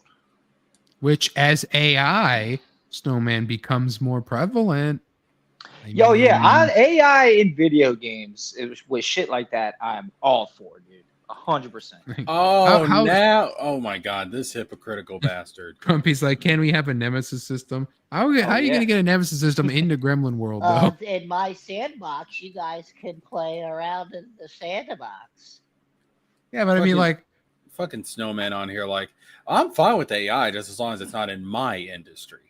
You're gonna have to use AIs can work how I allow it to. You're basically gonna have to do a massive choose your own adventure comic where it's like, all right, what's the hero gonna do? He's gonna punch or he's gonna kick. He's gonna punch. Who's he gonna punch? You can punch this guy, or that guy. Yeah. Right? And then, so it's like, damn, that guy that punched will be later a crazy down. experiment. That would be a fun idea. And then instead of a book, it's a game, and you can. Where you can actually control who you punch at a time. Anyway, and of course, the big Marvel and DC news is the Batman Deadpool crossover comic that is coming out. 2 one-shot comics will be released. One written by Zeb Wells for Marvel, and the DC one written by Grant Morrison. I'm glad the DC one's got Grant Morrison. Yeah, I might have to check that out. I now have renewed hope for Avengers versus Justice League live action movie. Let's go. Yeah, and someone was saying, and on Twitter, commented on his thread, he was saying he wishes there'd be an amalgam series, like miniseries, written by Grant Yeah. Morrison. I was like, hey, depending on how well Batman and Deadpool does, might see another amalgam series. So I did see people are not really upset, but they're just not optimistic about Deadpool being the guy that Batman teams up with, No. and that this should be a Batman Spider-Man comic. Or someone said Cyclops, and I was like, damn, wouldn't even thought of that. That would be Yeah, well, awesome. yeah, that's Batman's mentor. Cyclops and what? The crossovers? No, that's like some like weird meme on like TikTok where it's like it's characters that are like the most influential to Batman, and it's like number 3, Cyclops, his mentor. And it's like it's always used as like a meme about like Cyclops being Batman's mentor. Huh. No, yeah, that would have been cool. Spider-Man, definitely. Daredevil. I love to see Batman fight like Bullseye and Kingpin. Yeah, someone said that like Deathstroke should be the villain. Then it's like Deadpool's first line is like, "Aren't you a pedophile?" I mean, yeah. I mean, yeah. Dragon Man says, "I'm waiting for Godzilla Destroys the Marvel Universe series." Yeah, I this want summer. to check out some of the Godzilla crossovers too. It'd be pretty I'll cool. have to read the That's what Thor I'm saying. one. Just some good stuff still coming out, and the pendulum just has to fully swing it back to where there's no more woke agenda bullshit. It's just back to creating imaginative and creative stories. We're getting there. I think we're getting there. In all entertainment, we're getting there. But it's the virus is still there. The virus is always going to be there to some extent. Mm-hmm.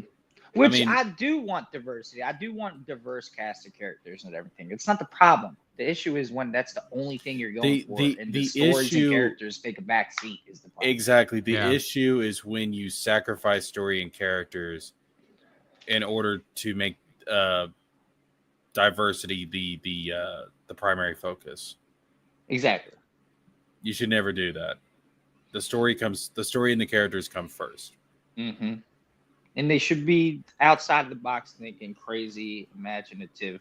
I guess that's probably why they picked Deadpool for Batman, but this team up just doesn't make sense to me. But Grant Morrison and Dan Mora, I'm absolutely on board for that creative team, though. Zeb Wells, I'm not really familiar with his work. I know he did Spider-Man. I saw some stuff. People were like, "Oh no, not Zeb Wells." So I don't know. Yeah, I guess he started good and then kind of went downhill.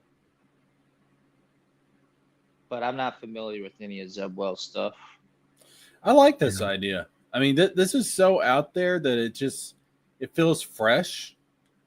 It feels new. It feels like it's not been done before. Yeah, I don't think the dynamic could be. I mean, you got like literally one of the most jokey characters in all of fiction, with one of the most serious, brooding characters in all of fiction. I mean, it could be a fun time. Mm-hmm. And Deadpool breaking the fourth wall, and he's gonna be joking about Robin, all the bunch of Robins getting killed and all that shit. Yeah, or like he's almost like a mercenary Joker. Yeah, I mean, we'll see. Why is Grant Morrison on your naughty list, Grumpy? They, them. Willing to bet. Oh, is he a pronoun guy now? Yeah, he's a they. But he's a non-binary. He wrote I don't know if I'll say definitive Batman, but he wrote my favorite Batman run in the history of Batman. I absolutely loved his run. And Alan Grant and Norm Brayfogle had a great run back in the day, but Grant Morrison took that shit to another level. So I'm glad he's doing the DC stuff, and since it's with Deadpool, it's gonna be crazy.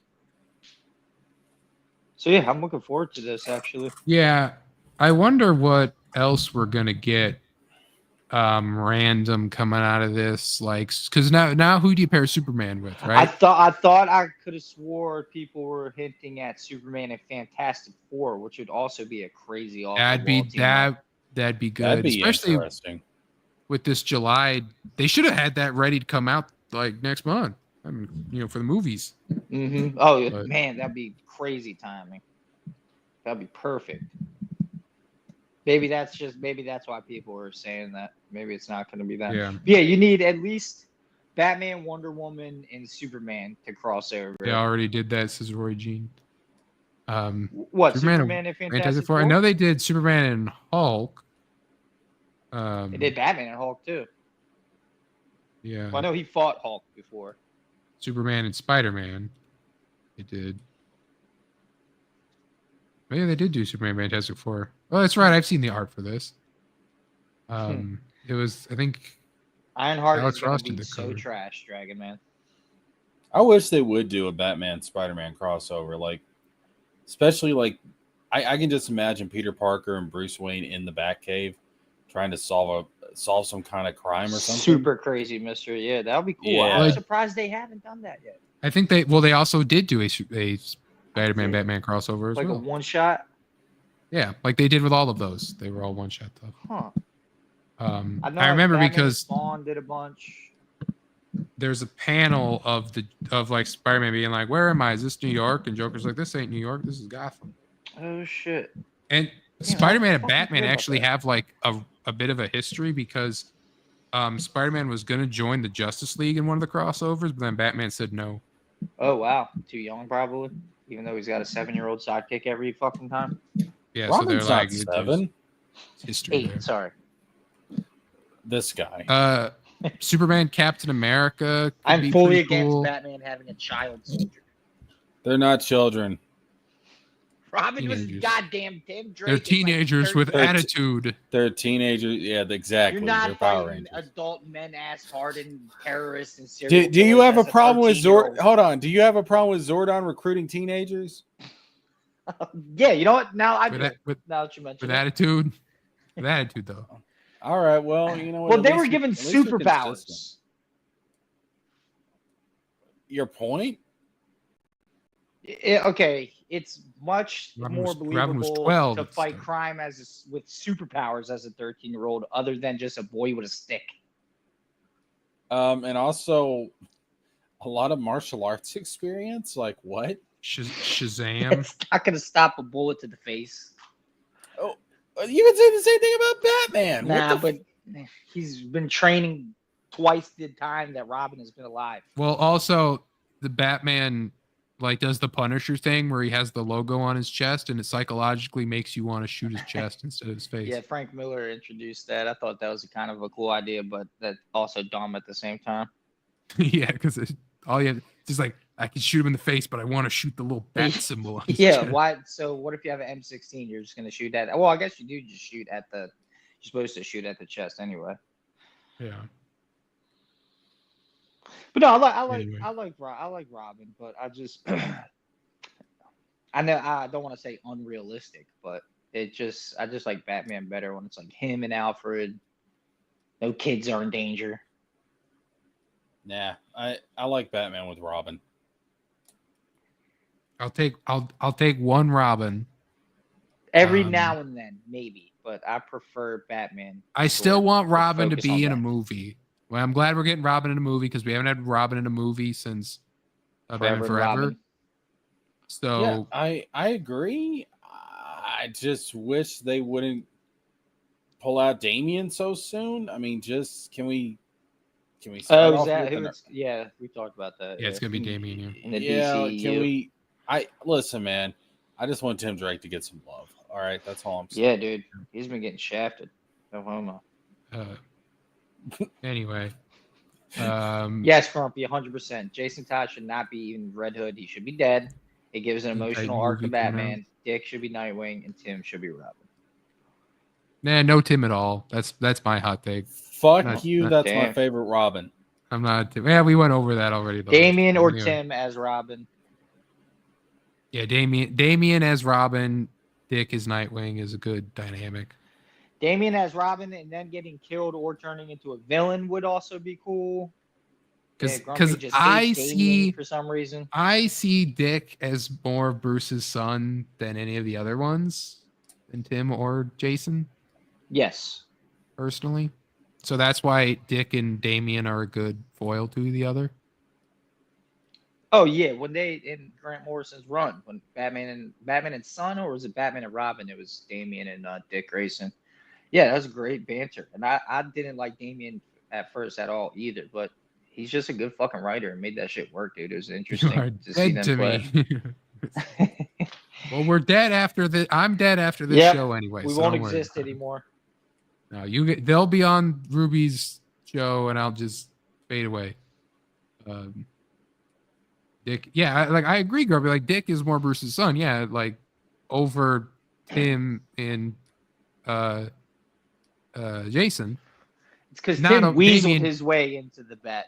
Damien is his blood though, so it's like you can't take that from him. Anyway, moving on Talia to the al movie. Ghul should be on a registry. The movie news section.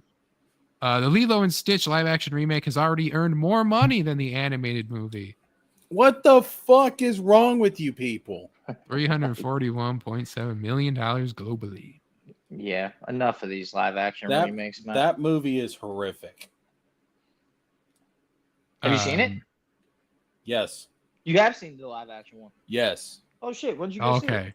So I saw it Monday. Oh, nice. How honestly? How was it though? It goes against the original message Yeah. of the anime. yeah, I'm not yep, giving spoilers. I'm not giving spoilers. Fucking spoiling it. I don't give a shit. No one's gonna watch that shit. It So just- Well, then let him speak. damn it. Lilo gets taken away by the state at the end of the movie. Yeah, and apparently, what's her face is okay with it. Like, yeah, that's how it should be. Yeah, she Sister's goes to with it. college. Yeah. Ohana means family. Family means you get up, you follow get your left dreams, and behind. leave your family behind. Yeah. To get brutally And you know what's abused so by stupid? CCPS. You know what's so stupid about it? She wanted to go to college to be a marine biologist. It's like, bitch, you live in Hawaii. Where better to study marine biology? Why can't you? Yeah, do she it should legal? already been like smarter than the classes she was gonna take. Fuck! Why does she have to leave Hawaii to go study marine biology when she's literally living next to the fucking ocean? Holy shit! And they took like the main villain out of the movie, who was also Yep. really cool. As fuck Gantu looking. is nowhere to be seen. Yeah. Yep, They- they made the funny scientist guy more of a villain. Jumba. They made Jumba. Jumba the main fucking villain, dude. It's like, what the fuck is happening right now? They changed Bubbles to not be the whatchamacallit, the social worker. Yeah. They made a new character. Ohana means family. Family means just abandon everybody. It's like, bro, this is really fucking bad. Like, dude. Holy shit. I want to know what focus group said that this was the way to go. Like, I don't know what they were thinking. Bootlickers. Dude, I thought this one was actually going to be decent when I went into it, and I came out and I was like, holy fucking shit, man. Yeah, all like- they had to do is just do the movie. Like, Yeah. that's what these guys keep messing up. Like, I have come to a realization. Disney hates itself. I'm dead ass serious. You think about this. This movie goes so much against the original message of the animated film. It's starting to become clear to me. Disney hates its own fucking history. It hates its past. It hates itself. this was like, even like, this was 2002 that this came out. Like, it's not even that long ago. Damn, it was that recent. Yeah, because it was changed for 9/11. The original finale takes place where Stitch steals a 747. They fly through the city of Hawaii. They had to reanimate it and make it the spaceship instead, Oh, and make it fly through the mountains. I fucking. What I happens to fucking hate this Stitch? movie. What happens to Stitch? Roy Jean wants to do. Yeah, what happens He with Stitch goes. at the end? He goes with Lilo, doesn't he? Yeah, he goes with Lilo. Yeah. It's what it. So what it is like? I forget. Wait, her and he fucking doesn't name. have 4 fucking arms or the antenna either. Well, he puts that in and he changes that.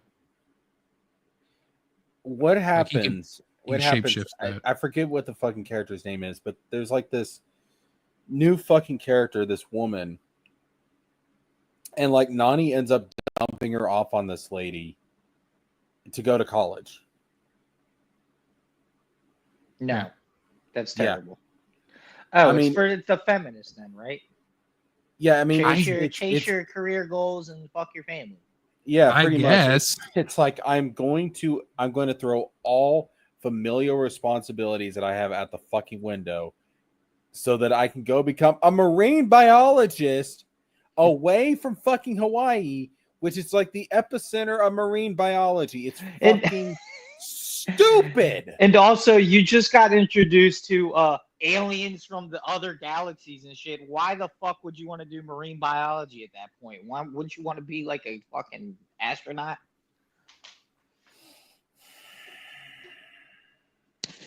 Yeah. Like, even the other live action movies at their worst were just like weird retellings and they were fucking with some weird shit. It's like, okay, whatever. But it was still the message and everything more or less was the same, you know? Give me the dark, completely brutal changes it. live action remake of Mulan directed by none other than Zack Snyder. Give me it. It's the only one that'll work. They already- You guys know it. You guys I'm They know already slap- did I'm live gonna action slap- Mulan, though. They're not doing live. What that- did they? well, Yes. live action Mulan was during COVID. It was to appeal to the Chinese audience, and that one did change. I forgot Mulan did change like the whole plot. That was Oh completely yeah. different. Movie. There's no Mushu in it whatsoever. Yeah, she just had, and she's like magical and shit. Like it's crazy. Snyder would have had an 8-headed dragon. Black dude. It would've been Cauldron, Dragman epic. is right. Give Snyder Black Cauldron. What are you trying to give him Actually- Mulan for, you hack? You know what? That's not a bad fucking idea. What Black Cauldron? Yeah, Or the 8-headed dragon Mushu. I mean, to be fair though, I think they just need to redo the whole Prydain, because the thing is, the Black Cauldron is I've kind never of an seen Black Cauldron, amalgamation. actually. It's kind of an amalgamation of the Legend of Prydain books, and it like combines different elements, combines characters to create like an amalgamation. life. Give The- Zack Snyder Song of the South. Speaking of Disney hating its past, zippity doo dah, zippity day. They take that Splash song Mountain is a and- banger, though. Wonderful day. Splash Mountain's gone. Snowman. Oh my God, they're ruining They changed everything. it. They changed it to Princess and the Frog. Nothing Oh, but nice. I'll definitely go sunshine back and check coming that my one day. way. It actually was a Zippity-doo. great idea. Like when someone Zippity-day. suggested it like years ago, I'm surprised they actually listened and did it. The one thing that they don't have the Ichabod Crane and Mr. Toad ride anymore. That shit was so awesome Yeah. as a kid, man. Didn't they release a horror? They did not. People did. Disney did not. Yeah, it's fucking what I forget what it's called. Summer Swan is critiquing how you say cauldron. Excuse the fuck out of me. Trading one racism for another. I live in the South. All right, it's cauldron. Cauldron. Anyway, Cauldron. How do you pronounce it, Swan? called. What? No, give Swan the link. Tell her to get in. Swan here. has the link, but Swan's Defend your driving. honor, We don't- Swan. Swan is driving. We do She not can want pull any. She can pull the fuck Problems. over. She can pull the fuck over and get in Yeah, this literally, a stream Tory fans and, like and correct me her cauldron. own damn. Cauldron says grumpy. Cauldron. Correct me to my fucking face. Cauldron. Correct me to my cyber digital. Cynic says face. cauldron pronounced. Who cares? I agree. That's why we'll move on to The black fucking giant ass pot. Okay, there. Kiss my That ass. would be the Snyder version. that was Beautiful. We figured it out. remember this next topic of conversation is all because Cynic wanted it, as we will get into Avatar as we have news that the live action, or the not the live action movie, the animated movie, The Legend of Aang, The Last Airbender, terrible title, only in theaters October 9th, 2026. Live This is action? the official logo. No, animated.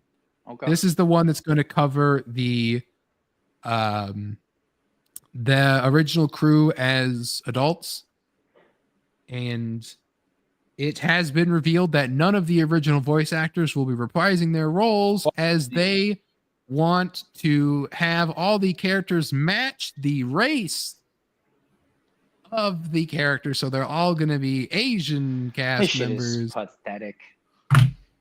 Get the fucking So- right person for the job for voice acting. So Stephen Yeun was announced. I think he might play Aang, even though Stephen Yeun was already Avatar 1 in Legend of Korra Season 2. So unless he's gonna play Wan again, they're gonna someone else play They're him. animated fucking characters. Who cares who voices them? Mm-hmm. I did see that there is apparently, she's not gonna play Toph, but there is apparently a blind Asian voice actress that's pretty good. I remember someone saying her name once for being Toph. Bro. Yeah, there's no reason for it, dude. Because it's like if they're animated, anyone can be anyone. Then Exactly. It's not taking roles away from anyone. You know what? You know what? I want all the voice actors that voice Mickey and Donald and Goofy to step The actual down. dogs and cows. Donald can only be voiced by a fucking duck. Goofy can only be voiced by a fucking dog, and Mickey can he's only a be cow, voiced dude. by a fucking Goofy's mouse. A cow. I've seen Goofy is that a- shit. Goofy is a cow. Goofy's not a cow. I think he's a dog too, but apparently Where's he's his not. horn? He is a cow. I Where's think his horn? I think it was like very early on he was supposed to be a cow. I don't think he's not a cow anymore. He's a dog. Goofy is a fucking anthropomorphic dog. But yeah, so as long as the story's good, but see, that's the thing. Like Avatar to me is still so Teflon. Like those 3 seasons, like are just airtight, and then all the crap that's come after it, that's set before, after, whatever, it's like it can't be touched. Like if you don't like the Rava stuff that Korra introduced, you can watch Avatar and the Rava stuff just isn't there. It's like, yeah, whatever. Mm-hmm. It's the stupid Rava stuff ain't here. And this is like the Detective Comics dilemma, isn't it? Like, isn't the last Airbender basically the Legend of Aang anyway? So it's like Pretty the Legend of much. Aang, the Legend of Aang. Oh yeah, so it's basically, yeah, like it's the Legend of Aang: The Last Airbender, right? Instead of Avatar: The Last Airbender. So you're also taking the Legend of Korra and taking it. So I always said too, Korra was titled wrong. Korra should have been Avatar: The Legend of Korra, and that we keep Avatar as the main in the subtitle, The Last Airbender or The Legend of Korra, right? It's like you have that better naming convention, but they just threw all that out of the window. So like that was dumb, but yeah, so we'll see what happens here, but Korra is trash, says Grumpy. Grumpy hates the Asians. He doesn't like Korea. Which one, north or south? Korra is trash. You say Korea first. But anyway, so there's not the only Avatar, of course, that we have as the Netflix Avatar. Facts, Roy. Facts. Netflix Avatar is filming. They just wrapped filming season 2, and they're moving right into filming season 3. And we have some casting news as well. Cynic as Pedro Pascal as Aang. Calling it now. I've been to Deechan, here. Oh shit! It's a hurricane. Deechan Lakeman has been cast as Yang Chen in season That's 2. fine. I know her from Agents of S.H.I.E.L.D., but she's also in Severance. I Then don't we know also anything about Airbender. The only exposure I have to it is that god awful M. Night Shyamalan movie. That's your wow. Yeah, and I like M. Night Shyamalan, even though I know he has a fuckload of duds and bombs. And that's one of the worst movies I've ever seen. That's all you know about Avatar, huh? Yep, You poor, stupid, know. miserable bitch. I know. Among many other reasons why I'm all of those things you just mentioned. But yes, having that be my only exposure to which I've heard is a great show. Otherwise. I mean, yeah, it's Avatar is a great show. But then we also have this guy here. John is going to be playing Bian Dao in season 3. Terry Chen will be Zhong. And He's right. Lily Grumpy. I mean, when Gao. he's right. He's right. Lily Gao is going to be Ursa. Yeah, I'm fine with these. These are all fine. Yeah, There's people not did enough say it's white like people. with this girl, they were like Ozai generational fumbler or whatever. Like What? that, like Ozai fumbled like this like lady, like 'cause she's like so hot. Like this is Ursa, right? Like this is Zuko's mom. That Ozai fumbled this, you know. What do you mean fumbled? What do you mean fumbled? Like, Fumbled had a chance is with her, but had totally it's didn't with but make it failed. happen. Couldn't, you know, like Betty. One at a time, gentlemen. I can't hear shit.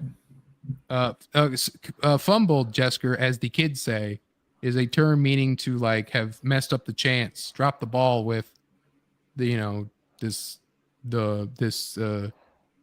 sexy lady, right? Okay. Yeah. So he's a generational fumbler means like he's the biggest fumbler of all time. Yeah. I mean, is this news though? I'm just saying, is they're just like with this actress, right? It's gonna be like, oh, you know, and even like the actor that's playing Ozai, you know, is like, he's like a attractive guy, but it's just like he's just funny. It's just like, you know, like I like this Ursa casting. I think she's really good. I hope that she, you know, Yeah, the casting. Yeah, this casting for all of them is great. honestly, like the casting, the casting for this hasn't been bad, or the show. I know we've had this argument before, but look, for what it was, I liked season 1. Yeah, I'm gonna have to rewatch it before 2 is out, but man, I think it's got a couple of issues here or there. The actor playing Aang needs to really punch up. Yeah, put more emote a bit more, please. Yeah. But they also need better writing. But I thought the pacing was a little bit weird, but I mean, other than that, though, I honestly do think it's not a bad adaptation. Yeah, we don't have time to get into it now, but because I want, or I could pretend that I'm really mad, and I want to hurt your soul, Jesker, and you know what I'm gonna put up, because we were talking about Bedrooms casting. and doorknobs. The remake. We were talking about casting. The Harry Potter main 3 has been cast. Dominic McLaughlin is One Harry of these Potter. He looks like like the other. Harry One of these Belafonte things is just doesn't belong. Alistair Stout is Ron Weasley. Look at him; he looks like Ron. And then we have. Can you tell me which one of these things is not like that the soulless others? redheaded before I fuck finish out of this those song. other humans. Get them out of there. Those other So, normal you- humans. You know what? I will say that for a Hermione, that a post-cursed child Hermione, right? When it's like she has to be black now, she's pretty fair skinned for like a black Hermione, right? Kind of like Astor's actress. Chapter 21, Prisoner of Azkaban. You're throwing out Leviticus at me. Hermione is described with white skin. I know. Like, I'm just saying that it's like this isn't. Like, I expected them to go darker, right? She's not like the black guy from Blood Diamond Black. She's at least like a light tan white girl. Let me put it to you like this: I would rather them go with something that is closer to the book description, because when they first announced this, the big selling point was it's gonna be a more accurate adaptation of the books as compared to the movies. I wish they would go with somebody that is a little. Oh Christ! No, remember, no, this is the cursed child. Like, this is what they was get like. Get that this shit is off Hermione for this, right? I know this. That's fucking terrible. That's fucking terrible. So, like, you're looking at this is what we could have gotten. Yeah, she can go white face, says Roy Jane. You know, this is what we could have gotten was like that dark, and we did. We got like it's like not terrible. Like, I can depend if she brings the same personality that Hermione has from the books. I can learn to love this casting. yeah. But what I'm not going to forgive them for is making Snape a fucking black guy. Well, When- that's the thing. And so now, what is Malfoy gonna do? What's Malfoy got to do? Malfoy has to say a slur. No, you know what's going to this happen. child. He's gonna get there. He's gonna be like, "You filthy little Oh, Oh. Like, little Swan already comes in with the M. Yeah, but isn't that a slur anyway in the book? So it kind of almost doesn't matter. Yeah, but you're saying a slur to the black character. Yeah, this might actually destroy racism. So who Like- knows? Someone did say it's like it was the picture of Tom Felton's Malfoy. It was like this motherfucker wouldn't have said mudblood. He would have said the whole hard R. Mudblood. Yeah, everyone else looks like Ron and Harry look good. Like this Yeah. is like, yeah, that's Ron and Harry right there. yeah. I mean, the I guy mean, in the that- middle doesn't even got glasses. This is bullshit. Oh my. They should have put glasses on him just for the, These the aren't real picture at magicians. least. So- Snowman. They're touching grass. You do realize people are not born with glasses. They have to What? put them on. They have to put them on. Yeah, You I don't just know. grow out of them. No. He doesn't. Well, we can't see his forehead to see if he's got the scar or not. Does he have the scar there? Jessica's Hey. rewriting biology as Hey, speak. we can give him the scar. Imagine You that. wanna know? They bring him in for My casting, and it's father like, oh, you'll be was a great as drinker. Harry. Hold him down. They hit him Grab with a a knife. ninja star. Hold him down. Grab a knife. This is I wanted to show her that the scars don't bother me. I can grow to love the Hermione casting. The Snape thing is just absolute fucking. Snape is That's bad. bullshit. Snape's a Too bitch. egregious. That's- Like Wizard said earlier too. It's like, who is this for then, man? Pale skin, crooked nose, greasy black hair. It's in the fucking books. Jewish. It says it right in there. I did not If- say that, Snowman. If, Oh, I thought and that's like what the and book then said. like we talked about last time how it's like let's have Harry Potter's dad now bully this black guy for looking different. Like idiot. This is. Oh. Yeah, but it's mud blood, God, though, man. isn't it? Well, that's because they're not Yeah, pure magic. yeah. things. So I guess they're gonna get away with it being blood. Basically, not like shit. Hermione is a witch that is born from non-magical parents. It's a muggle, yeah. No, Basically. mudblood. Aren't they kind of Like what's muggle then? she like muggles are her parents. She has magic, so she's a mudblood. Is Yeah. the Like a slur half. that they use. What? Well, no. So They're gonna turn that into something. the way that it fucking- works is that somewhere along her family tree in the past, she has magical ancestry, but it skipped generations. And so she's like the first one in like I don't know how many generations to be born with magic. I mean, that's pretty much the explanation for it. That's how that works. And They're then gonna also turn there's this into some racist allegory, man. there's like an They opposite most certainly thing. will. There's like an opposite thing with like wizarding families to where both parents can be magical, but they produce a kid that doesn't have magic. That kid is known as a squib. Yeah. Then they're also going to have the thing where Hermione has to tell everyone how terrible it is that they enslave house elves, and everyone's going to look at her like she's crazy. That also happens in the books. Yeah, it does, dude. Holy shit. And house elves still enslaved. God, they're just shooting themselves in the foot with this retarded shit. The Hermione one, I wish they would just be more accurate to the books, but this is not. Like, It doesn't kill it. What kills the fucking casting is the Snape cast. It just makes no fucking sense. It's gonna stick no- out like a sore thumb. I was too. just thinking, there's no one of the main trio you could make black and have it not be incredibly racist. Because like you're gonna change Ron, the whole Weasley's black, like the poor, like overstuffed family in the house. Like it'd be awful.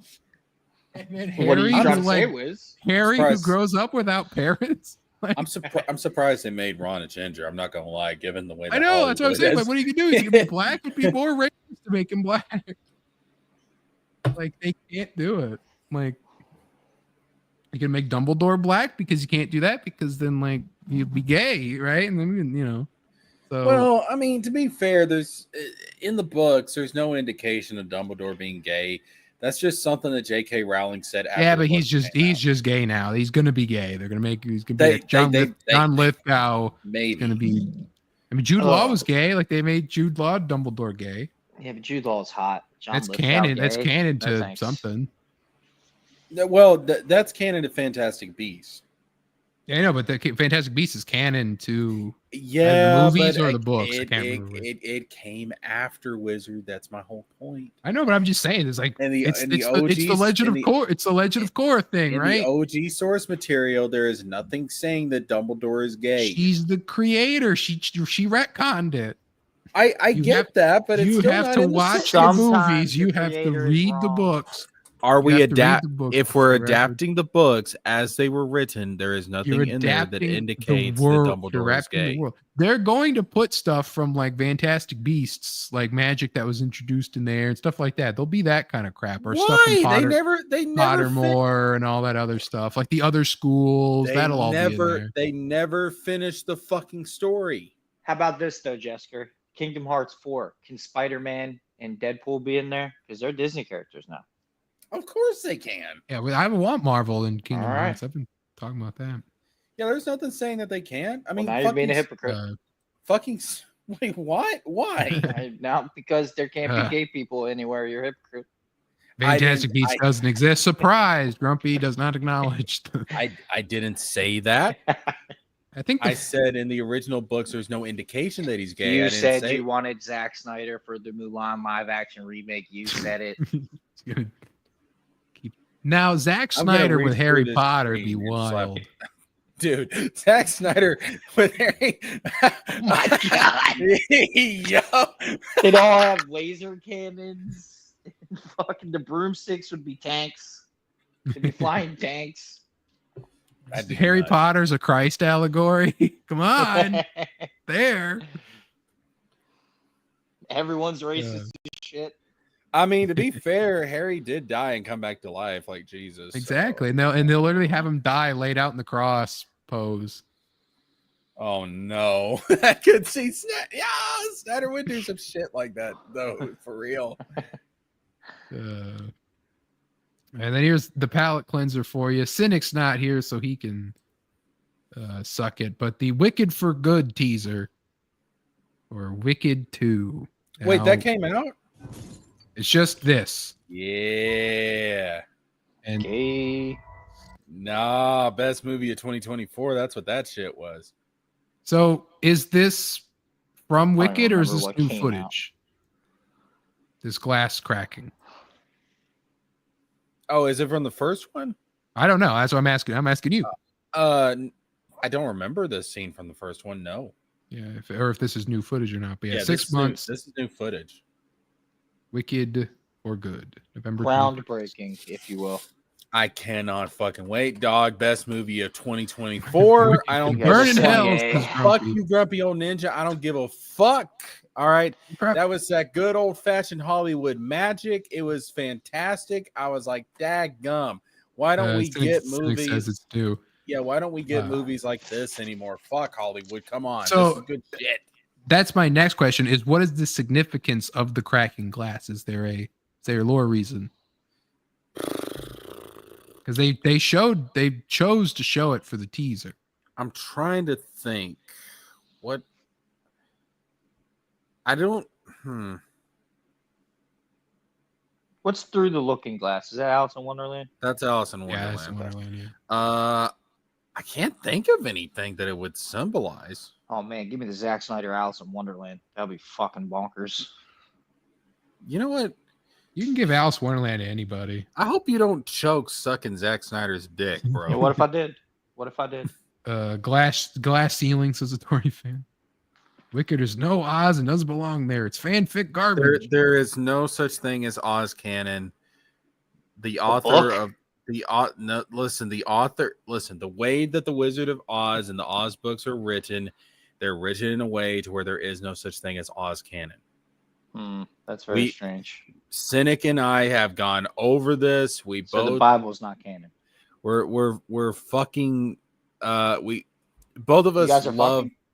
no well I mean I'm sure Send there's your Jess Cynic Yowie to at Jessica James. Sinker. I'm sure there's fanfics out there. It's somewhere, There but will be. no there's no such thing as Oz canon. We've been over this because Cynic and I both really like the Oz franchise. So, So nothing that happens in the book actually happens in the book. I didn't say that. Well, I'm how saying so? I'm saying Not I'm canon. saying that the way that the books are written and the way that the story I is don't designed, care what you or cynics say. Oz is grounded in its story. It's a grounded story about a girl in Kansas who is sucked up in a tornado to a magical world where she meets a talking scarecrow and a tin guy and a lion. She throws water on the witch and she dies. You haven't I mean, seen that? that's cinema. That's cinema. Is what I- that Have you is. seen that? I feel like there's some sarcasm in there, but I just can't put my finger on it. No, what it is that yeah, of course there's like Oz books and stuff, and like if you want to call that the canon, fine. But the way that the way that Baum crazy. wrote You say that. wrote the fucking story, and the way that he It's awesome. Says- the way that he made the story is that you can reinterpret it any way that you want. Gotcha. That's kind of Because how I mean, the Wizard of Oz movie is not a direct adaptation of the Wizard of Oz book. Why is Jessica so grumpy tonight? He's sad about the finale. My only qualms with Wicked is that they made that fucking bitch, whatever her name is, Cynthia Revio, famous, and they're trying to make her Storm now, and she can fucking get the fuck out of here with that. I mean, she might be a good. She's a good actress. She's I would 8 know pounds. about Storm though. Definitely not They- Storm. Both her and Ariana did get way too skinny. I will They're say crazy anorexic now. they looked weird, especially when they were in their dresses. You could see their chest, their collarbones. She does. She Crazy does. looking. She does need to beef up if she's going to be Storm. But Yeah, no, for Storm, get pretty. I thought her playing Elphaba in Wicked, I thought she did a fantastic job. Yeah, I can't say. I can't confirm or deny. Never seen it. But It's yeah, coming out this year, though. November 21st this year. Yep, 1 year. About 1 year after it was 1 year. Yeah. Oh, when Pretty Wicked much. come out? Was it November? Yeah, it was November. Hmm. Y'all, if you haven't seen Wicked, go see. If you like old, I'm serious. Like if you like old school Hollywood magic and filmmaking, like you got with the original Wizard of Oz, go see Wicked. Like So, like It- a lot of practical effects. a shit ton of practical effects. Yes. Why do you like it then? Did I ever say that I was a CGI You were- absolutist? I never Yes. said that. Based on your rhetoric. I said that Your rhetoric. CGI can be there to enhance a film. It's a tool. Did you say rhetoric? Is that what you said? Yeah, I did. Now, anyway, speaking of Moving rhetoric, on. Speaking of practical effects, the set for Fallout I'm season 2. just fucking with you, Jessica, as usual. I will fuck all of you. I mean, I will fuck up all of you. Anyway, Fallout season 2. We can't. I was gonna One of those when is I true. set this aside originally. I was gonna play the trailer, but the trailer for Spider-Man Noir got us actually full-on content blocked. Wow. That stream was gone for like a couple of minutes until I just cut out that part of that There's the trailer. Rippetards. They're onto us. So we that our reaction to that Spider-Man Noir trailer is now lost media. So yeah, but anyway, That's gonna be. so Hey, start a That's gonna Patreon. be- Make it a Patreon exclusive. It's gonna be. I worth could put it tens on. of I could put it on dollars, dude. Ko-Fi, but I can't even put it on like YouTube. Like YouTube Pull won't. that up, Jamie's Even- one. No, no, first. seriously. Like if you can't put something on YouTube, set you up some kind of donation account or something and make it an exclusive. I have a donation thing. It's All right, put it on Ko-Fi. Put it on where the fuck you got it. for the Mhm. Ko-Fi, but Yeah. Ko-Fi uses the I like it refuse to uses call it that. uses unlisted stuff. It should be Ko-Fi, I know, but it's Ko-Fi because of no fee and I don't- I always fuck think that. of Kofi Kingston, so that's why I was going. It's spelled like lo-fi with a K. It's Ko-Fi. Exactly. But anyway, Wait, what? No, so Fallout Season 2, of course, if I believe I'm the only one here that saw Season 1. Yeah, I didn't watch it. So at the end, it's revealed that we are going to New Vegas for Season 2. And people were kind of hyped because New Vegas, of course, very loved, but New Vegas is very loved by people who don't like Bethesda and modern Fallout. So we're in an interesting little area right now, and we see there's some set of the Lucky 38, as well as part of the Strip, and so we have that. We also they actually went to the place that Novak was inspired by and filmed Novak there. So we have a view of the Novak Motel, and then also Freeside, of course, where once you get to New Vegas, where you start everything. Grumpy says, great, now they'll ruin New Vegas. Here's the thing, Grumpy. You can play New Vegas and pretend this doesn't exist. You could also always do that. That's always going to be an option. But the other thing is that Dragonman says Fallout is a very good series. I enjoyed Fallout. So Fallout 4 is one of my favorite games. It's probably my top 30. What we saw of New Vegas in Season 1 was that the whole area is emptied and it seems to be like ravaged by death claws.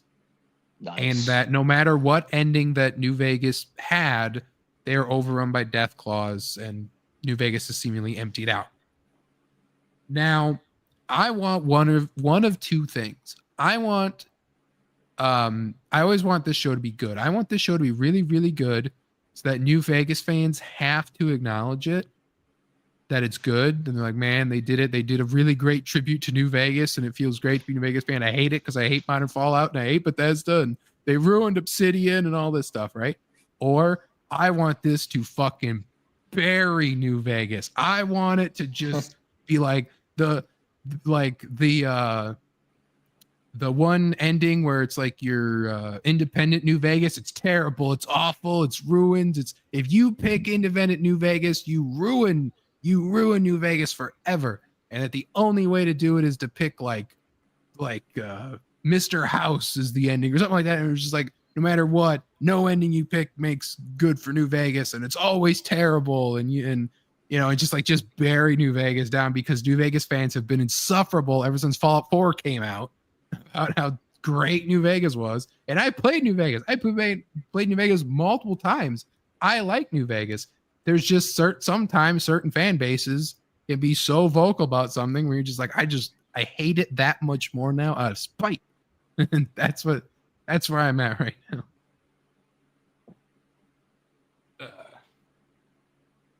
But yeah, so Fallout Season 2. Season 1 was great. I'm excited for Season 2. If you at all like good video game adaptations and even if you haven't played Fallout, it's a really good story. And especially if you've played the Fallout games, it really captures a lot of the elements of those games, and the like. There's a lot of like Leo DiCaprio pointing, like, it's the thing from the like. I know what that's fan from. service almost. Not really fan service, but like the products that they use is like, that's sugar bombs from the game. Nuka-Cola. Nuka-Cola. And now, like, Grumpy, why on earth is New Vegas better than Fallout 4? Grumpy's gonna say the story. That's all New Vegas has. Like, the gameplay of New Vegas is outdated. It's way outdated compared to 4. Smaller than 4. Yeah. Like, and its story is good. Its dialogue is good. The New Vegas has good story. Fallout 4 is just a better game. Like, it's a better video game experience. Like, I love story in a game, but it's a game. The gameplay needs to take precedence over the story, in my opinion. So, sorry. No, you're right. Especially with New Vegas, how you could just watch videos. Like Oxhorn is a YouTuber that just will narrate Fallout stories and stuff like that. So just do that. I want New Vegas so badly. It's a I'll better game. accept. It's more fun. I own 4 and I like Fallout 4, but New Vegas is better. I agree to disagree. I like New Vegas. I like New Vegas. I love It's New just, Vegas. Probably Um, that's the one. Other than 3, Vegas, and 4, I did not like 3 at all. I played Fallout Vegas and 4 a lot. so yeah. I'd say for you, Snowman, definitely try to catch the Amazon Fallout. Then if you've But definitely see, if you I'm played them not. all. That's the thing. I could have kind of cared less about the story for all the Fallout games. Well, it's mainly like it's a story in the universe. So it's like it's still just like cool because they're in the universe and it's Yeah. like cool. There's ghouls and there's med kits. Then you learn about vault tech stuff and Yeah. like the experiments and the vaults and all. And I always harp on. I wish there was more futuristic and I guess post-apocalyptic type of RPG games. I guess that's maybe the reason why I like it so much because honestly I think kind of the design is a little generic. Like all the enemies aren't that really crazy to me. They're not as out there as like FromSoft games or any Japanese games really. Yeah. Like ghouls are just zombies. I mean it's nothing like singular like whatever that word is stands out to me as combined as Yeah. a package. I enjoy it, but like I don't really care that much about the enemy types. The mutants are kind of cool. The death claws are kind of cool, and everything else is just like mutated scorpions and roaches and like ghouls. Yeah, they're just big animal. Well, Yeah. there is Oblivion, a really I would say, has way crazier creatures than Fallout. I'll say the Fallout show dials back a lot of the creatures. Like they use them very sparingly, including one that I believe is original. I believe it's a cut enemy from like one of the other games called a Gulper. It is a samurai snowman would approve of this design. Oh wow, creature. I'll have to check that out. I'll look it up right now. You said It's Gulper. pretty Gulper, yeah. I can just pull it up. I'll just if you're gonna Content. I was gonna say Content, man. watch the show for that. I'm not gonna watch monster. a show for one creature I might like. But I'm working on my book, man. I can only allocate my time to like few things. So here's the Gulper. It's like a giant lizard with its mouth is full of fingers. Oh, you know what? He's He was it fucking 4? well, not in 4. Oh, which one did I see him in? He does look familiar. He's like the gecko kind of almost. Almost like the gecko, not quite the centaur. He does look wild though. Yeah. Yeah, it's the gecko I'm thinking of. Yeah. Yeah, it looks like the Yeah, it's a gecko cool- from that's New a fun Vegas, design. but he's got fingers. Like there's a point where you can literally see him all like move, Oh, twitch and stuff. yeah. That's very from Softian. Yeah. So the Gulper. Oh. Yeah, and then we talked about this last week.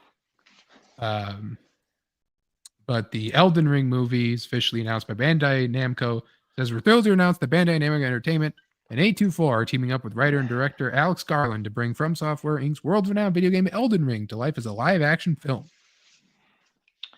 I feel like that would work much better as a TV series. Honestly, that game is too big for one movie. I think.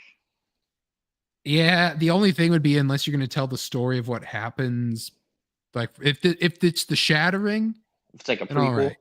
Yeah, There's so much lore and depth in Elden. It's crazy.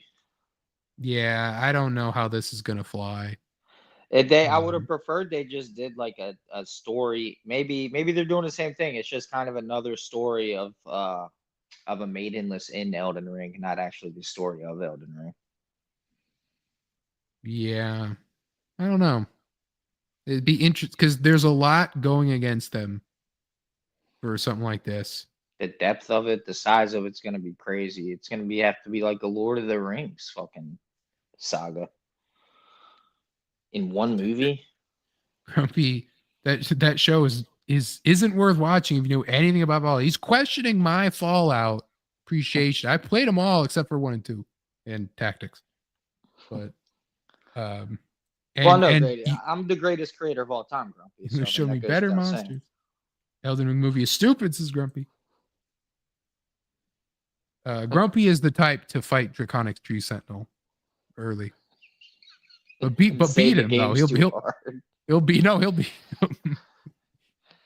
Yeah, he'll beat him first try. He's like, man, this game sucks. Like, man, fucking first boss was easy. That Draconic Tree Sentinel was a bitch. But yes, Dragon Man, I agree. We've been waiting on a Metal Gear Solid movie for a long time, but get it out of fucking Hideo Kojima's hands. Let somebody else write it. And Well, it is out of his hands. It's his connection to Metal Gear's over and done with. It's still his property, though. I'll beat him, says Grumpy. Well, that's the thing. George R. R. Martin, luckily, isn't doing anything with this movie. He was the first really to announce it.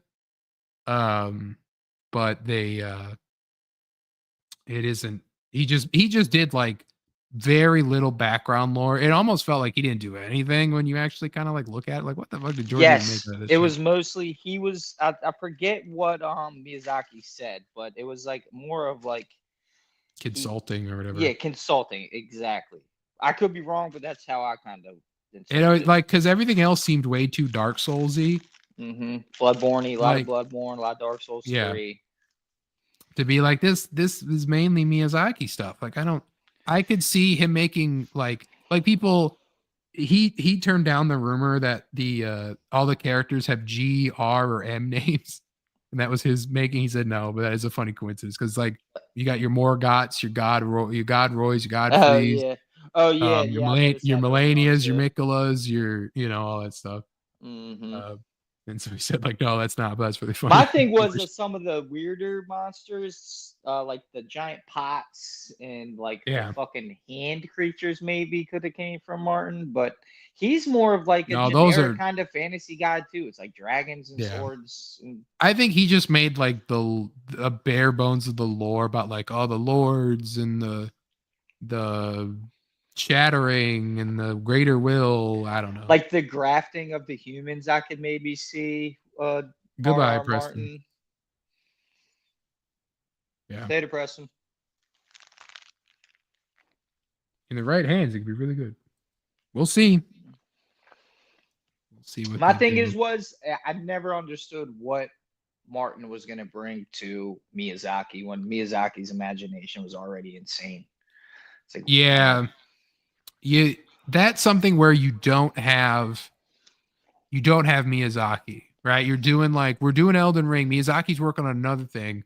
We got George R. R. Martin to be the story head, right? And it's like, oh, what's he going to come up with, right? Like that. We don't work with George R. R. Martin because he's already like an actual creator guy, right? Like, or if you have like an idea guy, a guy who's more of like an idea writer, like your Zack Snyder's, who would just be more like, what if it's this, right? And he's like, wow, Yeah, if he came up with like certain scenes or something like Zack Snyder could provide, like different types of way to shoot the action, or like the idea of like because he likes like doing like angels and demon and biblical stuff, so he could be like, oh, well, what if it's the angels are evil and the demons are good guys, Yeah. Whereas with R.R. Martin, he's like a watered down Miyazaki. Yeah, he's just basically do what Miyazaki's already gonna do. He's gonna be like, oh, we're doing this, we're gonna but lesser in my opinion. Yeah, and like I said, but like if it's something where Miyazaki just wasn't there, you brought Martin in, it's like, oh cool, it'll be a different thing. So, yeah, he just like helped maybe streamline the narrative a little more. It does seem more narrative based than Dark Souls. So maybe he made it more focused on the story. Yeah, it's hard to say. Yeah, but we also had the teaser for the next Godzilla Kong movie, Godzilla Kong Supernova. Rumors are that it's going to be Space Godzilla, perhaps, is going to be the villain in this movie. He can team up with Jason X. Also possible it's some like random chicken or something that I don't know about. I meant to ask what was revealed about the Elden Ring movie. Just that they've announced it, and it's like it's just official. It's just officially announced. It's done by the A24 people. Oh, A24 is doing it though. Okay. Jessica, your mic's turned up way loud. Oh, is it? Something's Yeah, going okay. on. Yeah, we can hear your background noise and stuff. Was that me? Oh, that might be my. I've got a fan running. Yeah, that's Does it sound like a fan? Boot Jester. Yeah, Yeah. Okay, give me 1 sec. yeah. That's crazy. A24 is doing it though, because they'll definitely amp up the horror aspect of Elden Ring, but it's like they don't really have any action movies like that. No, So I think they're doing that one Rock movie where he's playing the UFC guy. I think that's A24. Yep, that's A24, but not action Yeah. like no fucking fighting No. space dragons and shit with swords I and did spells. I did see a thing about there's supposed to be a movie with John Cena and Idris Elba called Heads of State, where John Cena plays the president and Idris Elba plays the prime minister, and they're gonna get like stuck in probably some like war zone at the White House or something, and they're like get guns, and it's them in their suits with their guns or whatever. Oh shit, dude, that was like fucking Olympus is down. It's Olympus basically it's fallen. Olympus has fallen, and yeah, there's and another movie that came out like White this. House down, Yep, White yep. House down. Is that better? Yep, Yeah, you're still loud though. I love it. I'd let louder, Jester. I'm loud. Yeah, like you're I a little think you louder. sound fine. I haven't Maybe done just- anything to my mic. Yeah, you're fine now. Maybe just you're a little close. Okay. But yeah, sorry, I Anyway. didn't mean to derail the Space Godzilla. What's going on with that? No, I don't know much about it because we don't know for sure. It's literally just like, hey, it could be Space Godzilla or Destroy, I believe is what Dragman said is who if that's who the chicken is supposed to be, because there's supposed to be some chicken. I don't know. A Yeah, chicken. Is there's Destroyer like a giant- is the chicken, right? Destroy is not a chicken. No, that's the turtle. Destroy is the turtle, I thought. No, it's Gamera. Gamera's turtle. I don't know. No. Destroy is not a chicken or a turtle. No, I said Gamera is the turtle. Yeah, What is Destroyer? Is he just another Godzilla type? kinda. Yeah. Yeah, he's like a giant dragon. I do want to delve more. more into the Godzilla lore, especially with the new Godzilla Marvel shit coming out, and I definitely want to see Shin Godzilla because he's got like 9 forms and it's more horror. Well, you haven't seen Shin Godzilla? Nope, I know. I'm slacking. Ooh, yeah. Shin Godzilla is good. It's like more This horror, one- right? This is what I'm talking about. Yeah. Gigan. He's the space chicken. It's more realistic, more grounded, and yeah, it's got more horror elements to it. Yeah, Destroy is a crustacean. Yeah, this is Gigan. He's a space chicken, and because basically the R in Supernova had this little That glaring motherfucker looks light, ham. people thought that they're gonna do Gigan instead. Now There's, that like, this one's one- cool. The blue armored Gigan is cool, but the OG design is so ham. Yeah. So, people were calling him a chicken though, Dragon Man. I like the idea of space chicken. I mean, let's keep it 100 here, though. Chickens are an evolutionary descendant of dinosaurs. Yep. Yeah, Velociraptors were like chickens. Yep. We also have the Lord of the Rings: The Hunt for Gollum, will release December 17th, 2027. Directed and starring Andy Serkis as Gollum. Let's go. This is supposedly not. This is added to the canon via movies, correct? It's No. probably going to be canon to Peter Jackson's movies, but not to the overall. So stuff. in the books, there is a search for Gollum, though. Ah, okay. Yeah, I mean, like Aragorn and Gandalf did search for Gollum. In the original 3, or The Hobbit, or definitely not The Hobbit. It would have to have been either the 3. No. It takes place after The Hobbit, but before Lord of the Rings. Ah, In what book? It's not in a book. It's part of the backstory of the books. they talk about it as if it did happen. Oh, okay, Yeah. gotcha. Yeah, like that's cool. Now that is cool. there's events that happens between The Hobbit and the start of the Lord of the Rings, because it's like And it's all like told within dialogue and there's like fellowship. decades between the two stories. Oh yeah, dude. Yeah, there's some like Lovecraftian Tolkien that I want to read. I definitely want to read the Silmarillion. But yeah, So no, what like was said is like they'll make anything but Silmarillion. Right? Like But Rings yeah, of no. Power should have been a Silmarillion show. Yeah, there's like a whole thing where like Sauron like captured Gollum, and because I mean, like after Bilbo got the ring, Gollum left his cave eventually and started going around trying to find Bilbo, trying to find the ring, and then Aragorn and Gandalf ended up trying to find Gollum, and Gollum got kidnapped by Sauron at one point and was tortured, and that's how Sauron found out that the ring was in the Shire because Gollum ended up saying the name Baggins, and Don't they show it's that the whole thing. briefly in the Fellowship? No, That was the torture and the Shire definitely Baggins show that. is in the Fellowship. Yeah.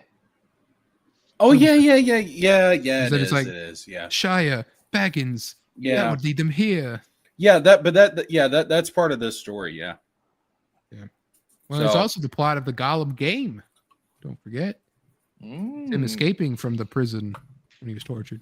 But Yeah. so, Jessica, you're saying this is going to be like Aragorn and Gandalf looking for Gollum? Pretty much. That'd be cool. That's a cool Yeah, team up. I mean that's what they were doing, because Gandalf always had suspicions that the ring that Bilbo had was the One Ring, so he's hunting down Gollum, trying to get information out of him. Nice. Yeah, that'd be cool. I like Gollum and Aragorn as a team. Gandalf and Aragorn. Gandalf, yeah. So will they get Viggo Mortensen and Ian McKellen in this? Yeah, I think they've already been confirmed to reprise their roles.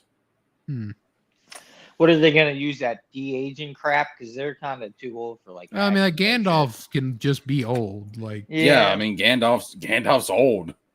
and Viggo is pretty young looking. I still Yeah. feel like. I mean, it's kind of like how they got Hayden Christensen to come back and play Anakin in the Obi-Wan series. Or I mean, when Orlando came back to play Legolas and Hobbit. yeah, Well, wasn't he Vader at that point, Hayden Christensen? they did a flat. They did a flashback. He appears as Anakin in that and Oh, okay. Ahsoka. Yeah, they Yeah. they did a flashback to like before Attack of the Clones, and they have Hayden Christensen playing that version of Anakin, and then they have Force Ghost Anakin played by Hayden Christensen in the Force Ahsoka Ghost series. Anakin is my favorite band. But They I'm get not the constant biggest- copyright struck though. I'm not the biggest fan of Star Wars. There's a lot of shit that I took inspiration from Star Wars, but I do love Rogue One, and I don't care what anyone says. I fucking love Revenge of the Sith. That's where the Obi-Wan Yeah, those- and Anakin fight at the end, right? I saw a Funko Pop today that was it was Obi-Wan Funko Pop, but it had a hello there speech bubble like floating next to him. And I'm like, Hello that's there. too far. Hello there. Like the memes have gone too far. Nah, Star meme Wars- everything. Star Wars has always been part of meme culture from its earliest days. Yep. Yeah, but the products though, like when the Funko Pops got it, it's too Mm. far. Bro, at this point, look at what Disney's done to Star Wars. Fuck it. Yeah, You might worse can take it so far down to hell that pendulum swings back to good again. Pretty Well- much. And final story, we've cleared out all of the folders except for the live action Street Fighter movie, which was supposedly canceled. Rumors are Andrew, Koji, and Noah Ketanio are going to play Ryu and Ken. This will be Ken's a Ryu. white guy. That's your Ken. I'll give you a minute to catch up to the. No, I saw him. Yeah, that's like an Asian dude. It's not an Asian dude. I've seen him. He's been in like some Netflix like not rom white coms enough or for whatever. me. He's like a white guy. He's like a David Cornsweat looking guy. I mean, Game of Cornsweat is a white British dude. This dude is like not white. this guy does not give off Ken vibes to me. No. He can play like Doofy too, like kind of Motherfucking dorky. Chris Hemsworth is a Ken guy. Chris I can Hemsworth totally way see too Ken. old to play. No. I'm just saying a guy like Hemsworth, like an Aussie guy. Like a blonde Ken, Chad. Ken is a bit of a youngster though. He's not so like stoic. Like, Well, a no, bit of a- he's kind of like a himbo. yeah. Should just got you. Yeah, for real. I'm too tatted, baby. Yeah, And they I will cover that not up accept now. any CGI removal. of my tattoos.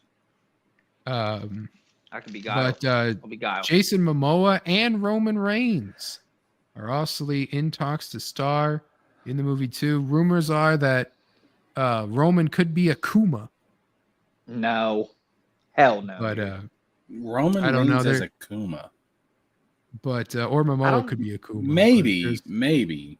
I don't feel like Roman Reigns has the chops. I mean, I know Roman Akuma Reigns is- got some chops. His tribal chief character. None of you would have seen it, but his tribal chief character got it pretty far. I don't know if he'd be he could maybe be Akuma, but Akuma needs to be a really cool like Japanese guy. Yes. Get Ken Like- Montana to be fucking Akuma. Would be Or game. like some like if you're gonna get a wrestler, get like a New Japan Pro Wrestling like guy that's like a killer. You know, like man, this guy's fucking Akuma because he's gonna murder me. You know, but Roman could be. People were saying like because there's wrestling inspired Street Fighter characters. Like there's two based off. There's one based off of Hogan, one based off of Andre. You know, so Now, who wants to go home and who wants to go with me? I mean, you're never going to beat Jean-Claude Van Damme, a non-American, as the most American character you could ever American. As yeah, It's the best film ever Guile, made. yeah. Yeah, who's Honestly, gonna get that movie is just bad. It is boring. There's like 3 fight scenes in that fucking movie. It's just so boring. Ken is Caucasian, Ryu's Japanese, Chun-Li is Chinese, and Kami's well, I mean, like so far, everyone looked all right of those people you that guy listed. is white, I guess, but he's like mixed with something. He's not white. Ken is like a classic full white guy.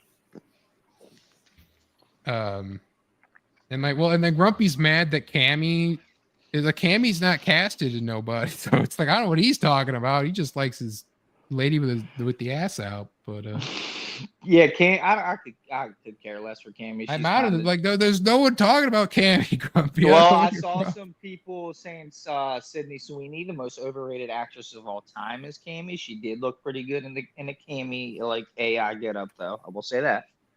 Yeah, I mean she's not bad. She's got to be. You could probably find a hot British blonde chick pretty easily. I mean, Yes.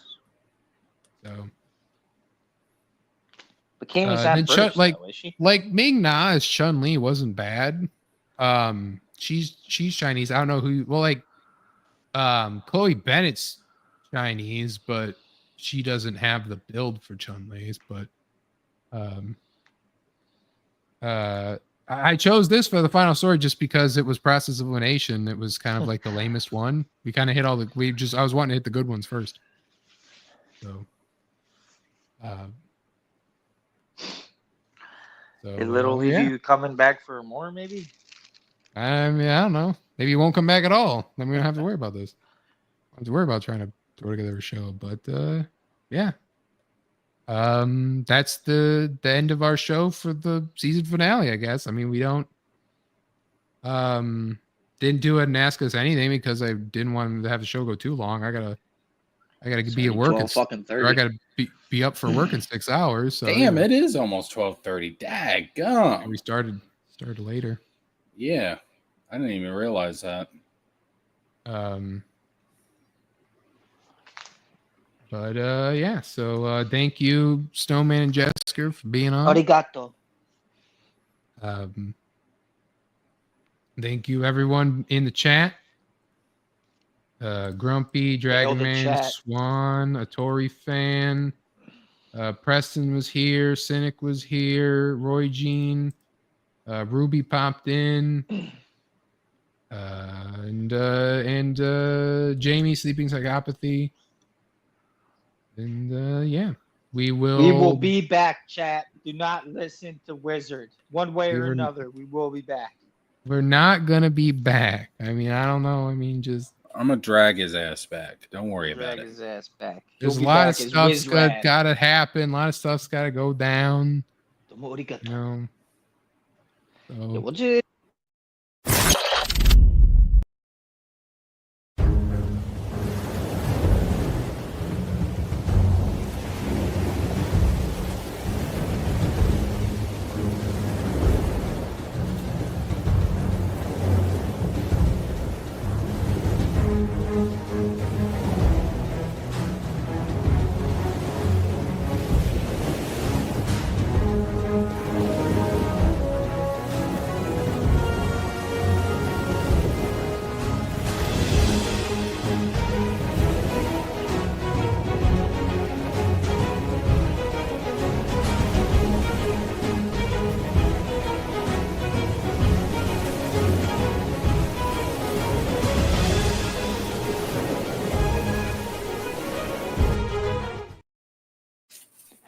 And we will be back. We're It will back, just take see? some time, but I will be back and I will show off more of my stuff, my upcoming. That, Chris, thank you for being here, was my pirate comic that I've alluded to many a time. Will be back into production moving forward, and you will find out more and more about that, including the name of the comic itself, the name of my company, everything to do with it, including what the star truly represents. But that will happen after It my represents hiatus. communism. Yes. No, it's a white star, so it's different. But no, after my hiatus is concluded, I will be able to fully talk about everything. Remember, my last hiatus, I brought the show together after that. So who knows what this new hiatus will bring? But it has It's to gonna happen. be a live action rendition of Mulan, directed by Zack Snyder, dude. We did it, boys. You better leave that on this stream. I better not come back in a month. He'll be New even show. worse. So no, I will be after my move is over, and after my internet is set up and we're ready to go, and we've, and maybe we'll be back for it doing a geek stream, or it's talking about my comics and stuff. We don't know. So Definitely got to at least, even if it's not with us, you got to promote your shit at least. we'll be. I already have.